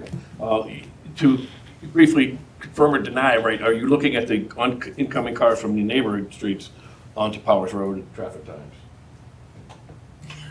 You can just talk to Tim. Once again, everybody, just in case, Sam Gregorio, I'm the senior traffic engineer at TEC. I'm the consultant for the town, so whereas Jeff's the consultant for the developer. In that sense, for clarification of the wording, I'm personally not looking at as a study format of those. I am reviewing it, but in that sense, the traffic study, and then since the first round of updates to that study that VAI had put together, does look at a series of intersections and roadways in the study area, including the most recent supplemental that looks at the name just escapes me. Yeah, sure. As requested from the last meeting, which will be indicative of pretty much every other kind of residential road in the area with general sightline limitations, et cetera, and the amount of single-family houses types that are on those roadways. That supplemental did show, at least for Vinebrook, general operations that would be considered acceptable. That's, again, on a general operation basis, its individual experience is always a little bit different.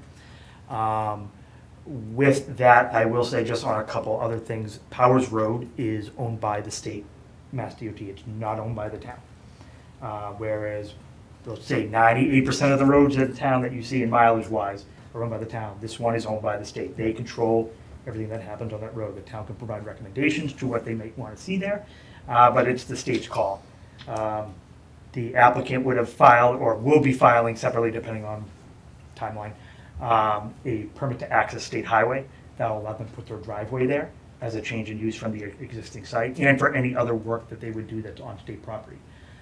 So as part of the study and things that the applicant is committed to, there's other improvements that they've already committed to up the road on 110, on the end of Power Road at the signalized intersections, updating all the timings, which will require them to go through Mass DOT's design process, or required to go through Mass DOT's regulation process, because every signal has to go through a separate regulation process that they touch. So there are things that are going on that are beyond that you might be hearing in this particular meeting sense from the applicant.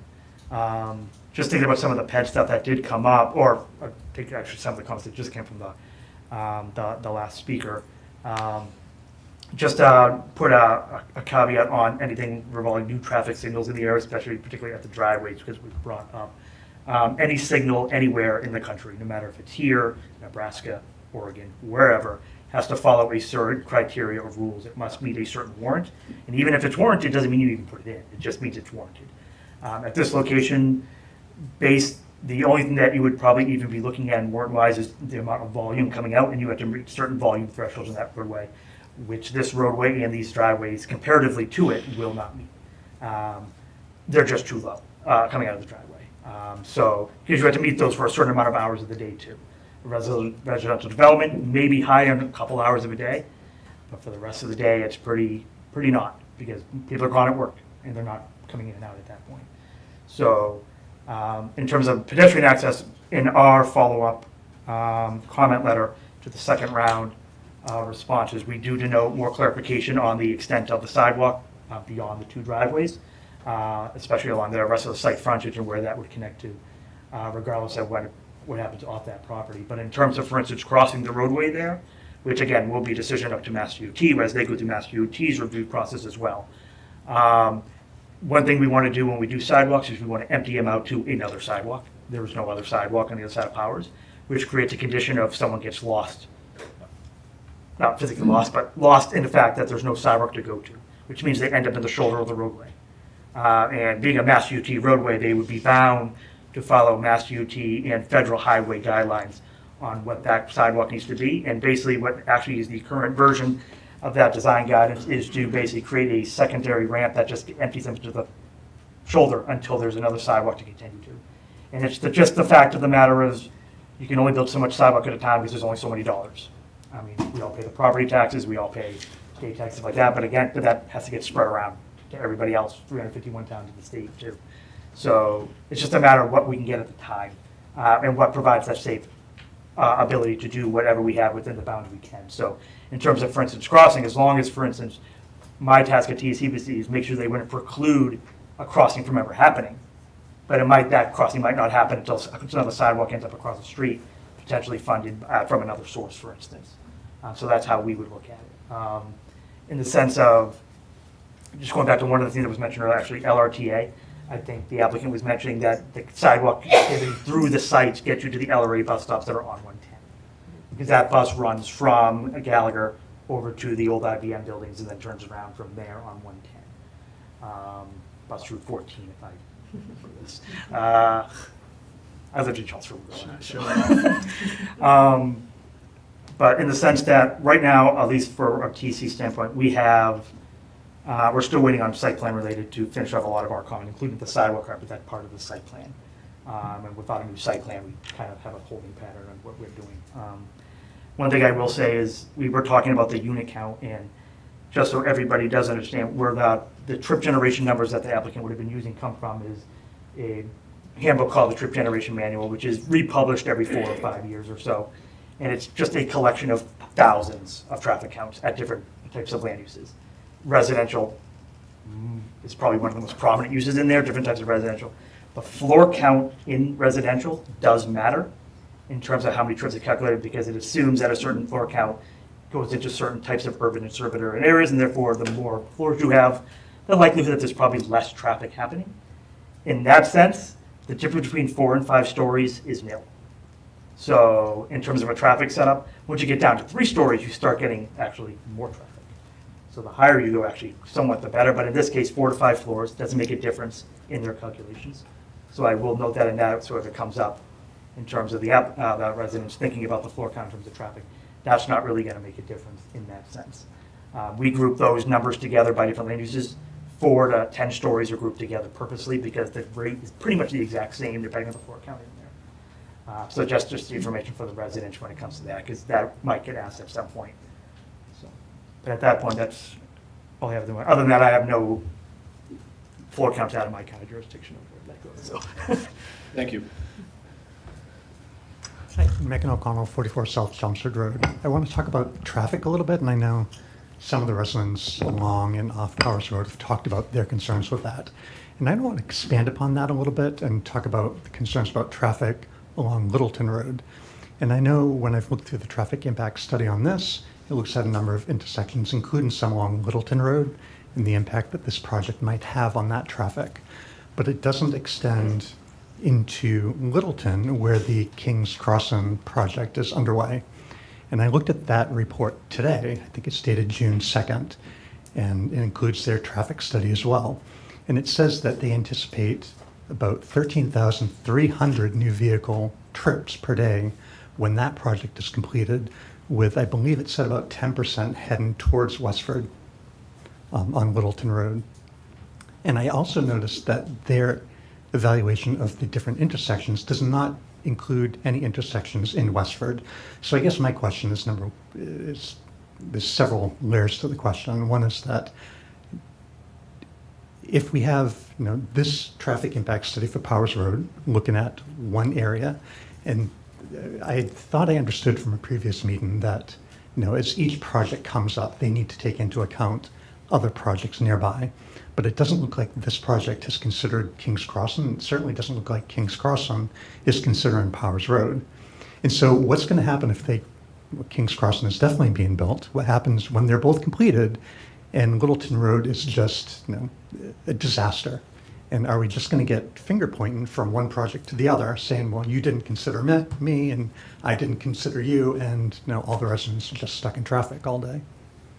So you need to think about that, I think, before any consideration of waivers is granted. Littleton Road is already congested enough, and I know there might be plans for the state to do something about that down the road, but it would certainly be a lot easier to fix Littleton Road first before we dump thousands of new cars onto it. Thank you. One more point, sorry. Yeah, not great, not so late. I just want to point out that when the traffic study was done, which was a Tuesday and Wednesday at the end of October, Witches Woods wasn't open, the ski area wasn't open, the Tiki Bar wasn't open, the Summer Road Race Series wasn't being run, and Summer Camp wasn't being done. So if you talk about getting lucky with the balloons and the wind, knocking them down, they got lucky with the traffic study that none of those other facilities were operating on those 2 days that they did the traffic study.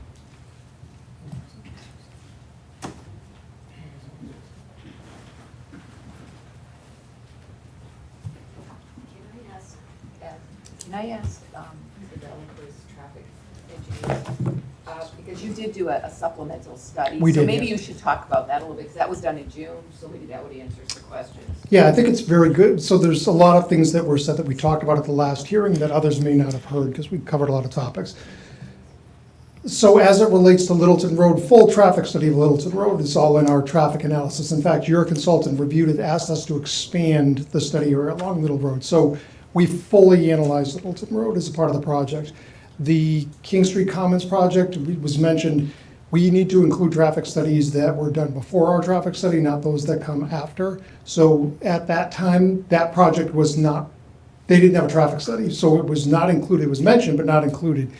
Since that time, they have published their traffic study, and I believe that they included our project in their traffic study. It was not, sorry, just in case everybody needs to hear me. That traffic study, which was part of the draft environmental impact report for that project, so it's a very, very massive document for the state. Basically defined that this project, based on even how this is showing right here, is showing about 20 or so trips or 25 trips that would enter over the Littleton line from this project, which would generally be considered that amount of traffic on that roadway as background traffic, and therefore that wasn't directly called out as another use. There are several other uses that are defined as other developments in that study, for instance, the Northern Bank site in Littleton. There's a couple other ones, I can't remember off the top of my head. But those were defined as things that would have significant impact on the roadway for those locations once you get to Littleton. So that doesn't mean that this particular site doesn't have an X amount of traffic. It just means when it gets over the Littleton line of 110, it wasn't generally considered significant comparative to a background growth rate, which is added into the project either way. A certain percentage of traffic year over year compounded, added on over like a 10-year horizon year. So think of something like add 12% to the overall traffic that's on the road. So if you have 1,000 cars already, we'd be projecting an increase of 100-something cars on the roadway over the 10 years, just from background. And if that would be generally considered to include this site, because the amount of traffic going that way is limited compared to the other direction, for instance, heading towards Boston Road, or, yeah. So a better way to put it, and probably the better way I should have put it on behalf of my client, is this project did not generate a significant amount of traffic or generated an insignificant amount of traffic to the study area to the extent that it was not included as a specific project because the amount of traffic produced was at such a low level that it was considered to be included in the background traffic growth rate. Is probably a better way to put it. Because otherwise, had it been a project that created significant traffic, it would have been included as a specific development project. And the traffic identified and included in the study area is probably a better way to put it. It would be so called out by Mass DOT Correct. and MEPA as that traffic study goes forward. And so before I get to the final part of it, as I think we keep hitting upon, Powers Road is a state highway under Mass DOT jurisdiction. Mass DOT has completed a full and thorough review of the traffic impact study that was prepared as a part of this project. As a result of this review, besides the improvements that your consultant had mentioned, which is some retiming of the traffic signals, and I think this is probably very important because we're hearing about, a crash happened this week down the road. We're not saying that crashes aren't happening. The state agency that controls access to that roadway has determined this project does not produce a significant impact on Powers Road that would degrade the capacity of the roadway to the extent that they were requiring improvements to be made besides retiming the traffic signals. So we have a letter from Mass DOT that says that there is adequate capacity on Powers Road to accommodate the build out of this project at the number of units that are proposed. And what they're looking at for improvements are a retiming of the traffic signals at the Concord Road intersection as well as along Littleton Road, consistent with what your consultant has recommended. So the state has already basically said that there's adequate capacity, and same thing you were talking about water, sewer. I mean, that's a baseline question that we have to answer as it relates to traffic. Mass DOT, who's controlled that road, has come back and said there's adequate capacity. That does not take away anything that you're discussing about pedestrians, bicycles, safety, crossings, all of that. Because to the extent that the board considers those as important in looking at the 5-story versus 4-story, the state will then take that back, and that's why we have not applied for the state highway access permit. Because if the board comes back and says these are things that are important to the town as it relates to Powers Road, then we take that and incorporate that in our permit application to the state. But as it relates to the roadway, the safety of the roadway and the safety of the access points, the state has made a decision or determination there is adequate capacity. The driveways as designed with proper sight lines are safe and can function properly for the project. But again, that in no way affects what you're talking about tonight with all of the things about pedestrian safety, and I think some of the residents have made. So, long way of getting back to your question. As a part of the supplement that we provided, we did provide an analysis of Vinebrook Road because the board wanted to understand it legitimately because the residents had raised that was not a study area. There were a number of study area intersection. So we did undertake traffic counts at that location in June. I believe they were June 10th or 11th or thereabouts, so the beginning of June. So Vinebrook Road, as we have assessed it in those June traffic volume conditions, it's what we classify as an extremely low volume roadway. We measured peak hour traffic volumes during the course of an hour. There were no more than 42 vehicles over a 1 hour period entering and exiting that roadway. From all classifications, it's an extremely low volume roadway. Your consultant had mentioned it, had a chance to quickly look at the analysis. This project does not impact the ability of a resident to get in or out of Vinebrook Road. We are adding additional traffic going by that roadway. It's somewhere around 30 to 35 vehicles over the course of an hour. So one additional vehicle every 2 minutes or 2.5 minutes going by that roadway. Over an hour, that is not something that's going to impact traffic operations. And this table shows what we had measured, just looking at, if you compare the middle column, which is the no build condition, to the far right-hand column, which is the build condition, and if you just look at those letter grades, B, A, A, looking at both those, you see no changes. And same thing, if you look at the delay column, so this is the average delay for a vehicle exiting Vinebrook Road and looking at the 11.3 seconds. You compare in the morning, it's 11.3 seconds. On the no build, going to the build, it stays the same. If we go to the weekday evening peak hour, you see it goes from 11.6 seconds to 11.8 seconds. So it's less than a 1 second increase in delay. The reason for that is, again, it's a very low volume roadway under any classification you look at. And the amount of traffic, most of our traffic is going north, it's not going south. So the impact of the additional traffic on Vinebrook Road, as we've looked at it, was really minimal. It's less than a second of increased delay. Queuing didn't change at that location. So we did want to provide that because it goes to the question of, as I think your consultant mentioned, looking at each of the side streets along Powers Road, you're going to find similar levels of impact. It's going to be really tenths of second increase in delay. Great. Thank you.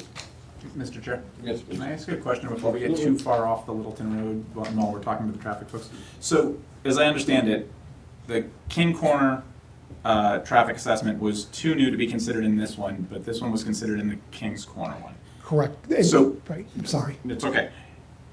The scope of this assessment went all the way down Littleton Road to the intersection of Boston and Carlisle. Correct. Was the King Corner scope of assessment the same distance into Westford, or did it stop? I mean, I've not looked at that assessment, so how far on Littleton Road into Westford did the King Corner traffic survey That traffic go? study extends to the town line in terms, and it does 15 or 16 locations in Littleton Right. going around. So it stops at the It stops at Westford Westford. The So the exact percentage, so it's up in roughly around 10% of the overall traffic. So Going that way bi-directionally, so it's not all in one direction. It's split between the sides of the street, but. So I've really appreciated the context that both of you guys have provided. That's like just a really deep on traffic. It's amazing. But doesn't that present then a bit of a problem in that the King Corner traffic assessment would not pay any attention necessarily to the volume of traffic that comes into Westford from the King Corner development in the context of the impact to Littleton Road for Westford residents combined with the potential impact of this traffic, which is analyzed in this traffic study? In other words, if I understand it correctly, you've got 13-ish hundred vehicles coming down Littleton Road from the King Corner development. I'm taking on faith that that is the actual number, 10% of, I think I heard 13,000 vehicle trips a day. And that is a net impact to Westford's section of Littleton Road, which we've not necessarily factored into the impact with this study. Is that fair to say? Correct, and I think it's also, and your consultant can correct me, it goes back to Littleton Road. Your question is 100% correct in terms of what you're asking. Mass DOT in reviewing, because Mass DOT defined the study area that had to be looked at in the King Street Commons project. Mass DOT made the determination that at the Littleton town line with Westford, that the increase in traffic heading toward Boston Road was not at a sufficient level that it would cause the operating conditions of the intersection to change to the extent that they would require them to look at it. So the state, Mass DOT, did not require them to extend their study area beyond what they looked at because the amount of traffic that was expected to flow into Westford was not at a level where it would cause the traffic signals to change in terms of their operating conditions. But that aside, I think the important thing is even if they were to look at it, or we were to look at it, we still have a commitment to retiming those traffic signals. And so whenever that project gets built, to the extent that it's adding some traffic, when we time the traffic signals, it's going to be based on the traffic counts that we conduct at the time that we retime the traffic signals. So whatever traffic is there, we're going to reflect it in the retiming of the signals. Even though they didn't look at it, if their traffic's going through those intersections, when we retime it, we're going to adjust it for whatever traffic they happen to be adding. Yep. Thank you. Just in a general sense, I'll bring up that King Street Commons traffic study I have on my screen right here that was submitted. This is the one from early June. Going towards Westford, this is from the last driveway, which is 200 feet or so south of that town line, right? And it looks like 5, 6, 7, 8, 8, 2, let's say about 80 plus or minus trips heading towards Westford in what would be the worst hour of the day. Okay. So thinking about, again, like the Mass DOT threshold from the Mass DOT's TIA guidelines, 100 trips per hour and or 5% impact on the roadway, which that would generally be considered to not trip any of those thresholds going forward. That doesn't mean that, again, through the review process, because this is that particular document is in the hands right now of Mass DOT and the Massachusetts Environmental Policy Act office. They have full right at that point to comment and say extend and stuff like that, if they want to. And I believe that copy of those reports would have been given to the town of Westford as well, because I believe actually some of that site actually touches or is actually partially small square footage actually in Westford, just from the parking lot of IBM is directly across the town line a little bit, right? Got it. So, and even without that, I believe the town has full right to comment on the document either way. Thank you. Public? Jim Hunter, Nauset Lane. Can we bring up the slide with the bus stop? Sorry. So you're going to have pickup zone from 7:30 to 8:30 a.m.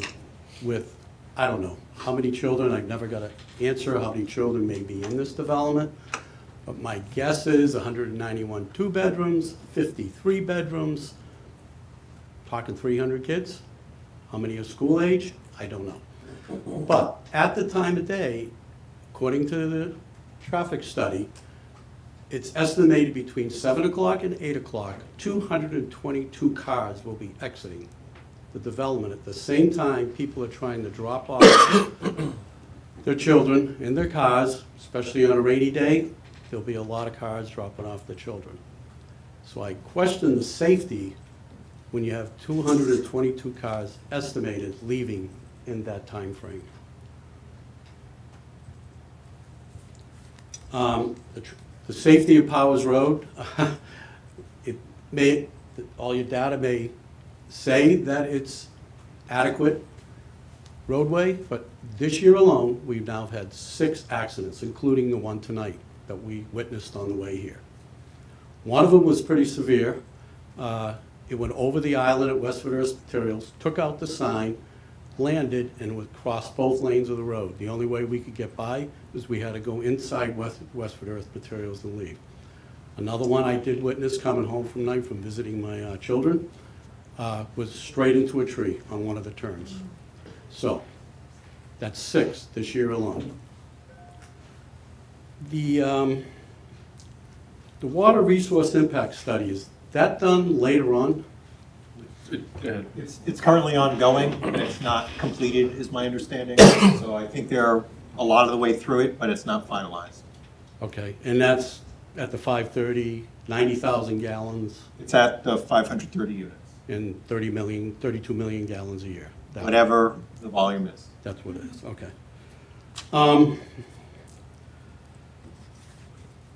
I feel a little blindsided. The last meeting, we were presented a 4-story plan that didn't exist until the last meeting, and we've been coming a long time here. And all the plans, everything that was presented, submitted in the packets, showed this layout at 4 stories and 425 units. Details on the number of studio, 1-bedroom, 2-bedroom, and 3-bedroom. So the last meeting, boom, we have a 4-story plan at 530 that looks like it was not laid out very well, done very quickly. So then tonight, we hear 530 is the hard number. It's going to be 530. And now we're making a huge comparison of that poorly drawn out plan for 4-story versus 5-story. I agree with this resident that there needs to be a lot more detail on that 4-story plan and how it complies with the multi-zoning bylaws. Doesn't look like any work went into it, and we don't have enough information. I'm a little concerned that 530 now is the hard number. Jim Dunlop of Zoom Living at one time felt that this was too many apartments when he presented his intentions at the Multifamily Advisory Committee. He stated, at 35 acres, so being MBTA communities, times 15 units, that's 540, you should have said 530. To go straight to you guys' conversation here, that would be a lot of units. I am under contract, you know. I set the contract with the landowner to be maxed at 450, which is also probably sounds like a lot of units, end quote. So tonight, 530 is the hard number, when at one time, it was supposedly was a contract for 450. I don't know how that's relevant to this discussion. I understand what you're saying, but I mean, it's been determined. We also thought at one point there was going to be 300 units developed initially, okay? But as we've said tonight and said this evening, our consultants have agreed and council has opined that they have the ability to put up to 530 units on this property. I understand that, I really do. Our hands are tied. That is the max number, 35 acres times 15. Yep. Even though it's 40% is wetlands. I understand that. Yeah. Also, we're making a big deal about the open space as one of the reasons we can go to 5-story. 40% of that open space is the wetlands. In the developable area, the applicant is only giving us 23%. So that 63%, double the open area, needs to be understood that 40% is already a given. There is no choice. It's open space.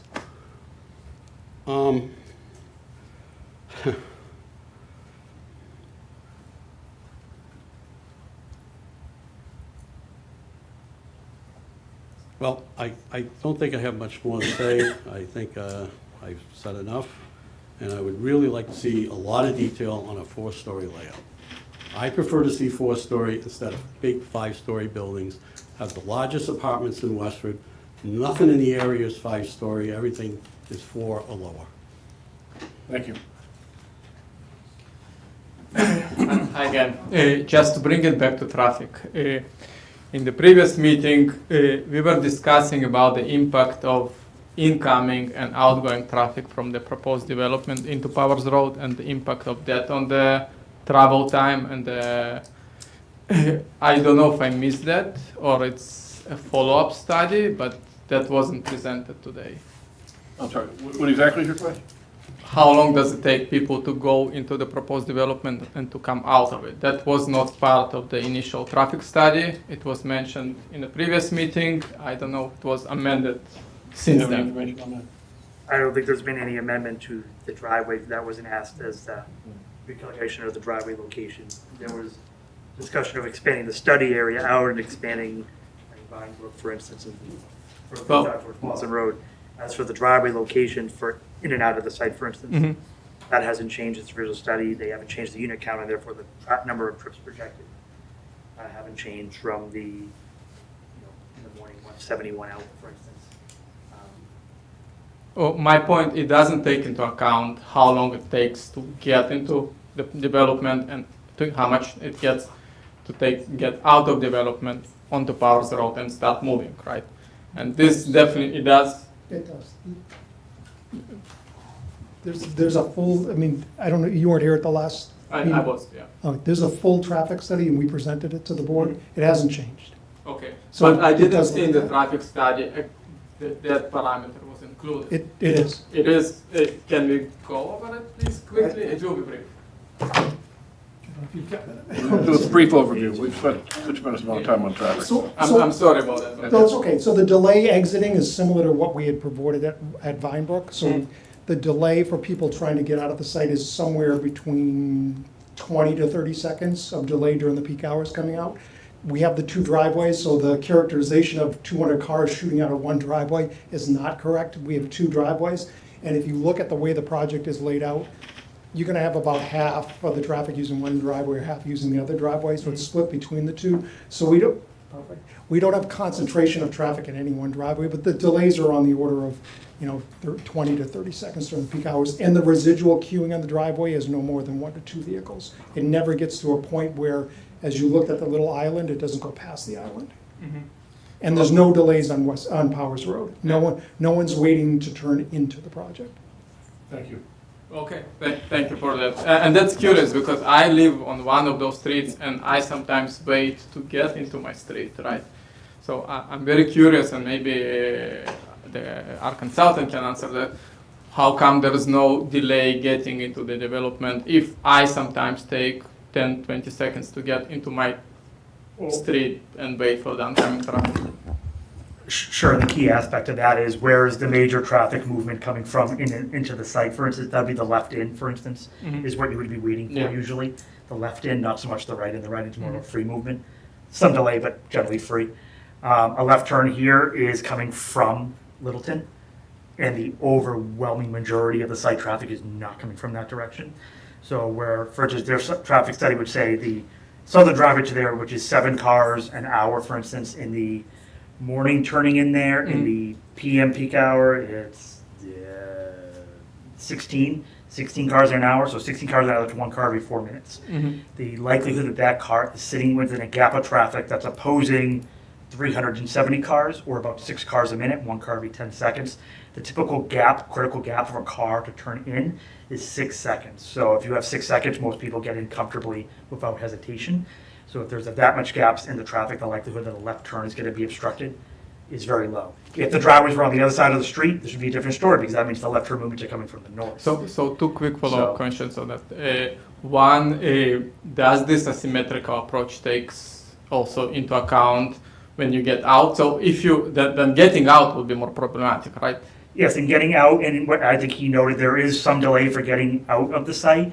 That is generally a site problem and not a town problem because it's their problem, it's their site. Now, where that goes on the site and where it blocks does become an issue, because that's how we lay out where parking spaces may be, not me, him, but where parking spaces may be laid out. I say me because I do product development stuff too on other projects in other towns, but you place your driveway, you place how you space your driveways, your parking spaces, things like that. Versus that, at this point, of the way their traffic study has read, it's not expected that that particular queue would block any of the parking spaces But they it have. did take into account the asymmetrical approach that more people are going to one when you're looking at outgoing traffic, right? Correct, most of the traffic's heading toward those. Okay.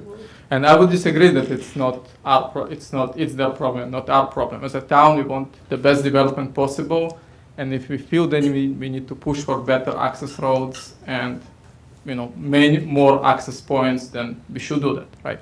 That's one. I don't disagree that it's not the concern of like the town in that sense. There's more of the public roadway versus private property. Mhm. On the private property sense, what we're looking at may be slightly different. Where we're looking, how does it obstruct parking? How does it obstruct crosswalks? How does it obstruct things like that? Where in that case, the design they provided doesn't have that issue because they've moved these things on site to not be obstructed by that queue. And I would add to that what Dylan said, right? So if Powers Road gets a little bit more busy from other developments like King Crossing, I think it's probably not a linear function, right? So the busier the road, the more impact ongoing traffic makes, right, at some point. So I would look into that as well. Thank you. Can I Yep. I also seem to recall, both from the reading and from our site visit, that there was going to be some improvements in site distance coming out of the subdivision. Is that correct? That might help folks too. That's correct, and it's not, so there will be some selective trimming of vegetation within the right-of-way to allow for people to be able to see coming out of the property. So you're right, if you go out there today and see the lush vegetation, we're not taking trees down. We are limbing up branches and stuff in the public right-of-way, in the state right-of-way, to allow for better visibility. Thank you. Thank you. And Mr. Chair, just to be clear, it hasn't been changed on our site plan, but we did agree that we would slightly move one of the entrances so it wasn't directly across from that abutter. So that'll be picked up on our next revision. Thank you. And Larry Knotts Lane. While I'm hoping you do not approve this special permit, I was wondering if you do approve the special permit, what other variances under McMod would the applicant be needing? I think it's right at this point to ask, I think that they're still in the design plan. I don't know if Attorney Robbins wants to offer the ability for other waivers. Sure. Yeah, so we would be removing, and excuse me, just while I flip back through my notes here, but we would be removing the waiver request for the number of parking spaces, and we'll have to wait for our response to Dodson and Flinker to see if any of our locations within the street would still need a waiver. We're still asking for a light height waiver, and also a reduction of parking spaces. A reduction of bicycle parking spaces. The other waivers I would group in the subdivision regulations, and I know Taya Bond is here, so those are more technical waivers, especially No, I was because just we're concerned not with the McMod. creating a subdivision. So we will have to go through all of those waivers. They're part of the Dodson and Flinker review letter. They may pick up more when we actually go through the site reiteration, so our final list isn't created yet, but the McMod waivers are minimal. How many bicycle parking spaces are you providing right now? Mr. Chair, I don't know if Please that. ask the question of the board. Oh, sorry. Can you ask the applicant how many bicycle parking places? I think the bylaw requires 532, which seems excessive for I think the it site. requires And then the 75%. Sorry. Yep. And then the waiver request is down to 133. We haven't done a full assessment on the required number of bike spaces yet with Dodson and Flinker. That's one of the open questions, I think, in their initial letter. So when we respond, we will make sure to respond to the bike waiver request. Certainly, we can add more bike spaces should more bikes seem necessary for the board. Okay, and I would ask where those would go, because I walked by Bell Westford, and each bike parking place takes up one parking spot. So are we going to lose parking if we don't grant that waiver? And I just, again, will say I hope you do not approve this special permit for the 5th floor. I don't think we're getting enough in return. Again, we're not voting on that now. Anybody else? Any more thing they want to add? Sorry, Yes, one please. more. Just quickly, Don Nogler, Nunset Lane. I thought I heard on the traffic review that there was estimated to be the same delays leaving these apartments as it was for Vinebrook, is that right? Same delays, I'm sorry, what? Leaving the parking areas for the apartments as it is for Vinebrook? No, I think they've, I'll let Same. them speak. I think they anticipated the delays being the same. No, I think what we were kind of mentioning is for Vinebrook, we have a typical residential street in the area, that the other similar type of residential streets in the area would have similar types of delay. So not necessarily the driveway, but the next street up, for instance. And the idea of like, if there's a certain amount of houses on a street. I'm sorry, the question was specifically, how long will it take to leave the apartment complex? Well, that's a, That was that might have been asked earlier. answered differently. So the time to leave the apartment complex is going to be about the same as it would be in Vinebrook during the morning. In the evening, it'll be larger. So the delay I had mentioned, it's going to be somewhere in the range of 20 to 30 seconds. So a level of service of B is what we reported at Vinebrook. We're reporting during the evening a level of service of C. So one letter grade worse. So it's not the same, because we're looking at 500 units plus 2 driveways versus 75 units, one road. Doesn't seem like it's going to be the same to me. That the delay would get worse? Yeah. would that Okay, be no, more- the discussion not between Sorry, adults, yes. okay? Okay, so I'm just pointing out, it just doesn't make sense to me that there's going to be 500 units exiting 2 parking lot exits. And they say it's going to be similar to leaving Vinebrook where there's 76 houses. That's all, thank you. Thank you. All right.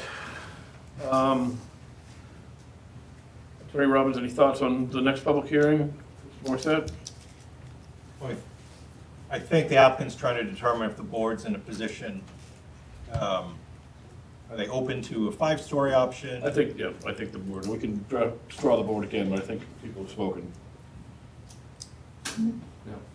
Yeah, I mean, I think I'm amenable to the 5-story option, but I think that this is the best route to go in this scenario. Obviously, you've heard that, we're looking for, looking to see what you're gonna come up to the table with that option. I'll go to the board. Bob, any thoughts, comments, questions? Yeah, I'm certainly more in favor of proceeding with the 5-story option.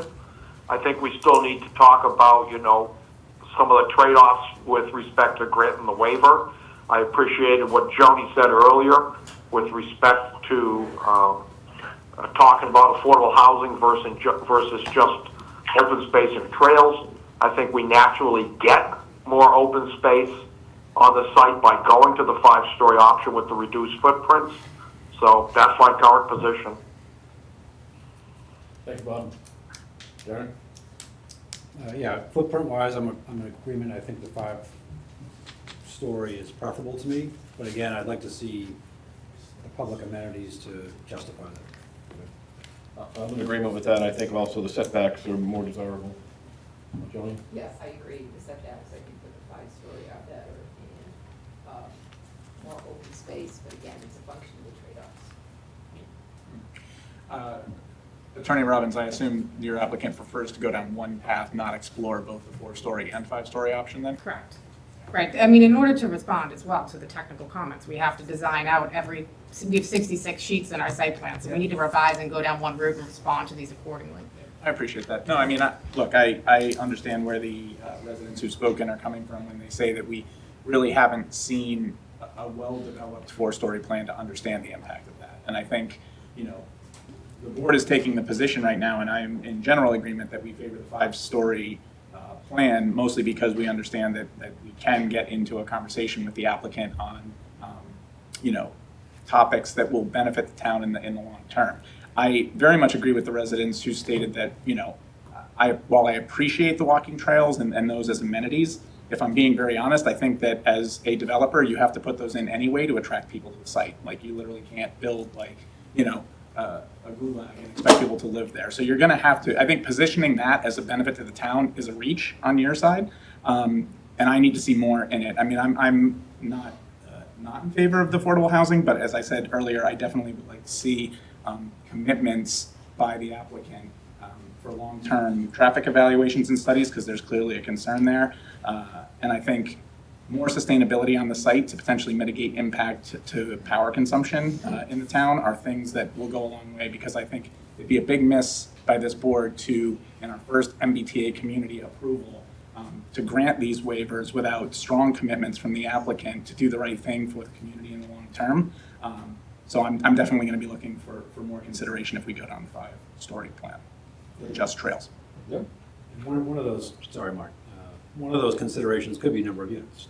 I mean, even if it's a 5-story building, if there are 4 of them, there are 5 stories. If it's not 530 units, we've heard from the residents that a lot of people think that's excessive. So that could be a possible benefit as well. So having said that, what are your thoughts on next hearings? I think that your next meeting is July 21st, but it sounds like that's very full. And I know you've already provided for a special meeting, but I think the next meeting will have as much public input as we had this evening. So I would request, if the board's amenable, to have another special meeting, perhaps the week after your regular meeting, so maybe the week of July 28th. I know I'm looking at Jeff because he'll have to look at room space as for a special meeting. So do you want to continue to the 21st and then we can update from there? Yes, and we'd be, like we did with the notice when we continued the second time, we'd be happy to send a notice out if we continue to a public meeting to an agreed upon date. Is that your thoughts on this?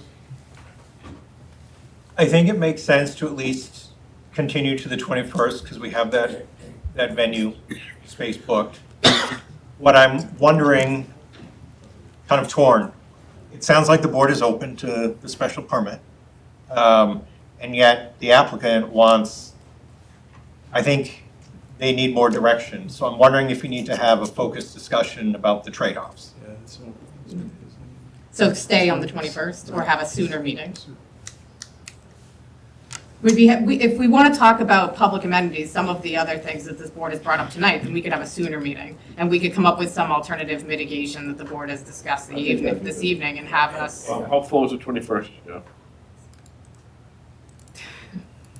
It's not pretty, Mr. Chair. I'm just checking, because I'm sure the applicant doesn't want to undertake the significant revisions one way or another until they know what's at stake. Discussion that was on vacation the 28th. I don't want to commit to that. I also, If we're going to have just a discussion on mitigation, I'd like to have that sooner rather than later, because that will still hold, we'll have to hold on doing all of these revisions then. It does look like the 28th is open, I assume, or the 14th even. Yeah, that's what. 14.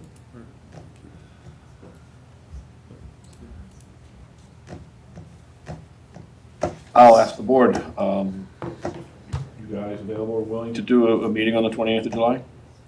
Dylan? I seem like 28th would work at this point. Joni? Yes, I believe the 28th. I should be around. Bob? I would prefer a consolidated meeting on the 21st. I don't have anything yet for the 28th, but I am trying to figure out how to fit in a summer with all my travel. No, I understand, and it is tough. It is summertime. is it, Joe, are there any earlier options? The 14th. 14th? Mr. Chair, if we are going to just talk about mitigation, I would ask for an earlier meeting, because we can come up with an alternative mitigation package and then go out to design. 14th? Do we have anything on the 14th? Vacation. 1 second, Mr. Chair. Yeah, I'll be out. Okay. Do we have anything after the 14th? I don't see anything on the 10th either, but that's obviously 10 days away.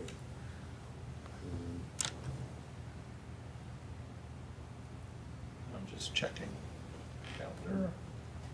So I think, Darren, you're probably on vacation that whole week, on the 14th? Yeah, I'm not sure the 14th is good for me.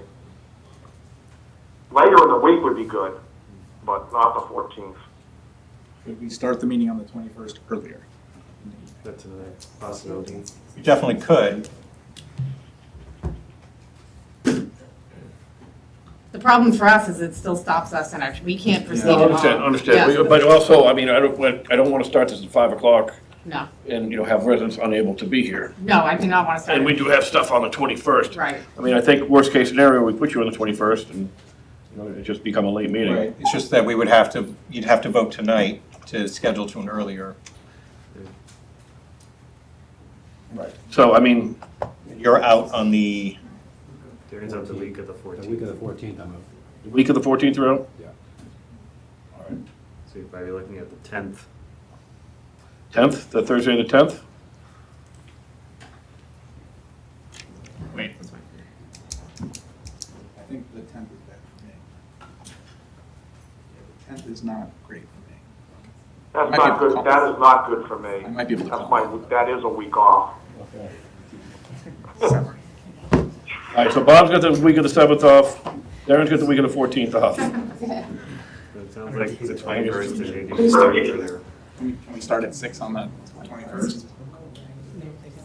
we can. Yeah. We could start at 6. What's a week from tonight? 7th? 7th. The room is available, it seems like. Too soon. Yeah, too soon? I'm off that day. You're not in? Sorry. All right, so I guess unfortunately we have to wait till the 21st.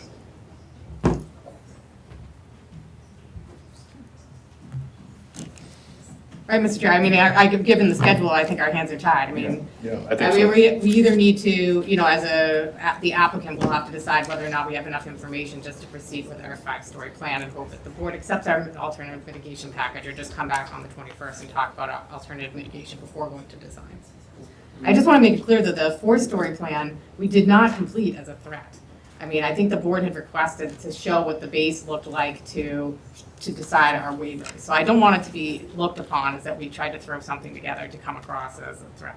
And I did state at a prior meeting, I did request that they provide the 4-story because I felt the board needed to see a 4-story that demonstrated compliance, so there was a baseline to compare. Yes.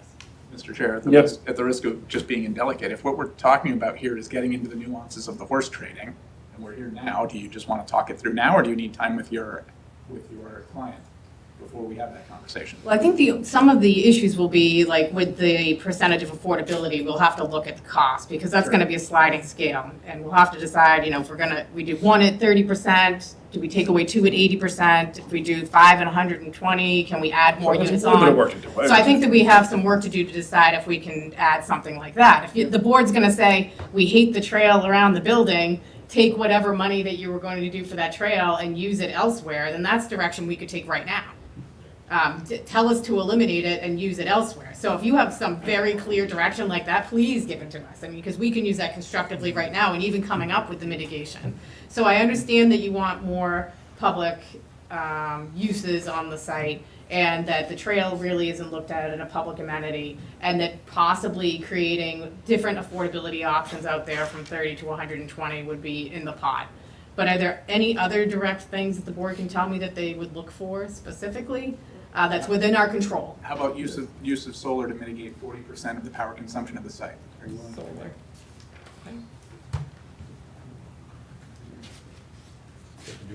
that? Well, we've heard a lot of comments about pedestrian amenities. Is there any possibility of somehow safely crossing Powers Road so that the trail on your site, people view it in varying degrees of, usefulness? I think if there is a way to provide a way for people to cross Powers Road, I think that's a huge something that we won't otherwise get unless we have a project like this. And it's the beginning of something. And we are applying for a number of grants, but I think that would be something that we wouldn't not be able to see if not for a project, something like this. And I don't know if any of our other consultants have any thought. At the end of the day, MassDOT is going to demand whatever they're going to demand for improvements in the state right-of-way in front of their frontage. So, I mean, but they did mention, our consultant did mention, they would perhaps factor in requests or considerations from the town. But I don't know if any of our other consultants have thoughts about things that might make sense to at least discuss. I think that what Jeff just said makes a lot of sense. We heard from members of the public that they think that the trails off the Trailside Way are more valuable than this trail through the property.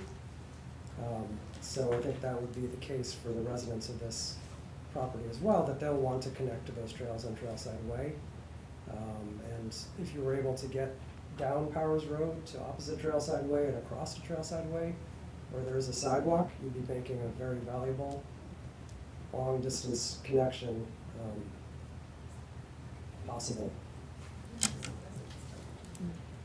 And we did, just so you know, we did generally, when we were looking at some of the DOT layouts, look at some of the accessibility going down to that area. Unfortunately, the road width within Powers Road waiver is going down to Trailside Way. So going on our side of the road past Westford Earth Materials would be okay. But once you get beyond that, the layout of the road actually decreases. So the possibility of a full DOT sidewalk. So remember also here, much like our Boston Road Improvement Project, we're talking about not a little meandering sidewalk, we're talking about a DOT sidewalk, which is a significant undertaking. And generally speaking now, when you talk to DOT about putting in a sidewalk, they also want to put in a bike path. A bike lane, thank you, excuse me. So when we are looking at these alternatives, we have to try to fit all of that in. Sometimes Mass DOT will work with you, as some of you probably know, and sometimes they won't, in granting some sort of relief and doing a limited project. So these are all things we'd have to look at to see if we could do it. And that's what we're at, just look Right. at it and work with the consultants. Yes. Do you have anything you want to add? No, I will say that in terms of also that last part, the bike lanes, it's for what would be a pedestrian improvement only project. If it was just the sidewalk, Right. you'd be, I believe, you'd have you wouldn't have to do the bike, and then vice versa. If you were just doing bike, you wouldn't have to do the sidewalk. It's when you do a more extensive project that you start tripping multiple check boxes at a time. Okay. So I don't believe that you would necessarily require to do the bike. That being said, what you said first might preclude it anyway, because it's not so much when she says width of the roadway, which I think she's trying to get at is the right of way outside of the town's layout, who owns the property. Where if it pinches, in order to get the sidewalk to fit, you'd have to actually move the pavement surface as well with it, which gets into crowning, stormwater, and a whole bunch of other stuff, which makes it financially infeasible as an improvement project, as an off-site mitigation project, for something that's viable that they could explore. Doesn't mean Mass DOT won't require it, just means, not to mention that or the other alternative is to, purchase private property, which neither the state or the town necessarily could compel a developer to do someone else's property. So, Hi, Jean Christie with Ty and Bond. Joe, if you go back to the last slide. We had been talking a little bit about public transportation and access to public transportation this night. So not the front bus area, but if we're looking at accessing public transportation in that back left-hand corner, does it make sense, would the board consider even kind of formalizing how many spaces we're looking at that point? And does that then change the required visitor number of spaces? Or is that considered visitor spaces? So I don't know what kind of research needs to happen to see what the rider usage may be that would use a facility like this to park in, but that might be a helpful piece. Great. All right, anything else from our board at this point? Mr. Chair, is there an insight to starting the meeting earlier on the 21st? Do you have to do that now?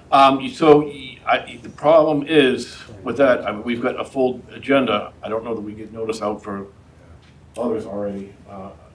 And I would want to make sure that, everyone has the ability to attend. Right. I see if we can start at 6. So I think the safe approach would be if we start early, it would be easier for the ongoing public hearing. Right. Because obviously, other people for the new public hearings, they're getting a notice saying at a meeting starting at time and place. Folks are here as part of this. We can continue to time, place, date certain. We could, for this item, start it earlier. If there are any administrative items, that could also happen perhaps before 7, as long as it's on the agenda. But I think it would be in the clear to start this item early, as long as you voted as such tonight. Amenable 6 o'clock start? Yep. Yes. Bob? Yes. All right, and that is on the 21st. So can I have a motion to continue this public hearing to 6 o'clock on the 21st of July in this meeting room? So moved. Second. Motion second. All those in favor, Bob? Aye. Darren? Joni? Aye. Dylan? Aye. And I say aye. Thank you very much. Everyone could just check the planning board agenda if something changes or something they're requesting a different date, it will be noted on the agenda, so please check the planning board agenda. Thank you. Next, we have correspondence reports and updates. There was nothing in the packet. Anybody have anything to report? Didn't we have, was there meeting minutes? There were some meeting minutes. Oh, was there? Did I miss those? Oh, they were in the beginning of the packet. Yeah, they were earlier. All right, can I have a motion to approve the minutes? Second.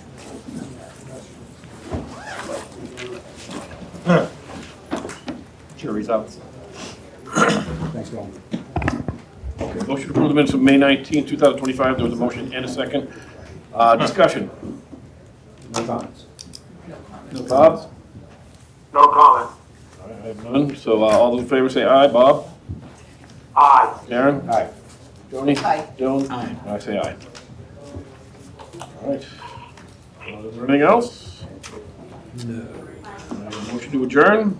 So moved. So moved. Motion and second. All those in favor, Bob? Aye. Darren? Aye. Joni? Aye. Dylan? Aye. And I say aye.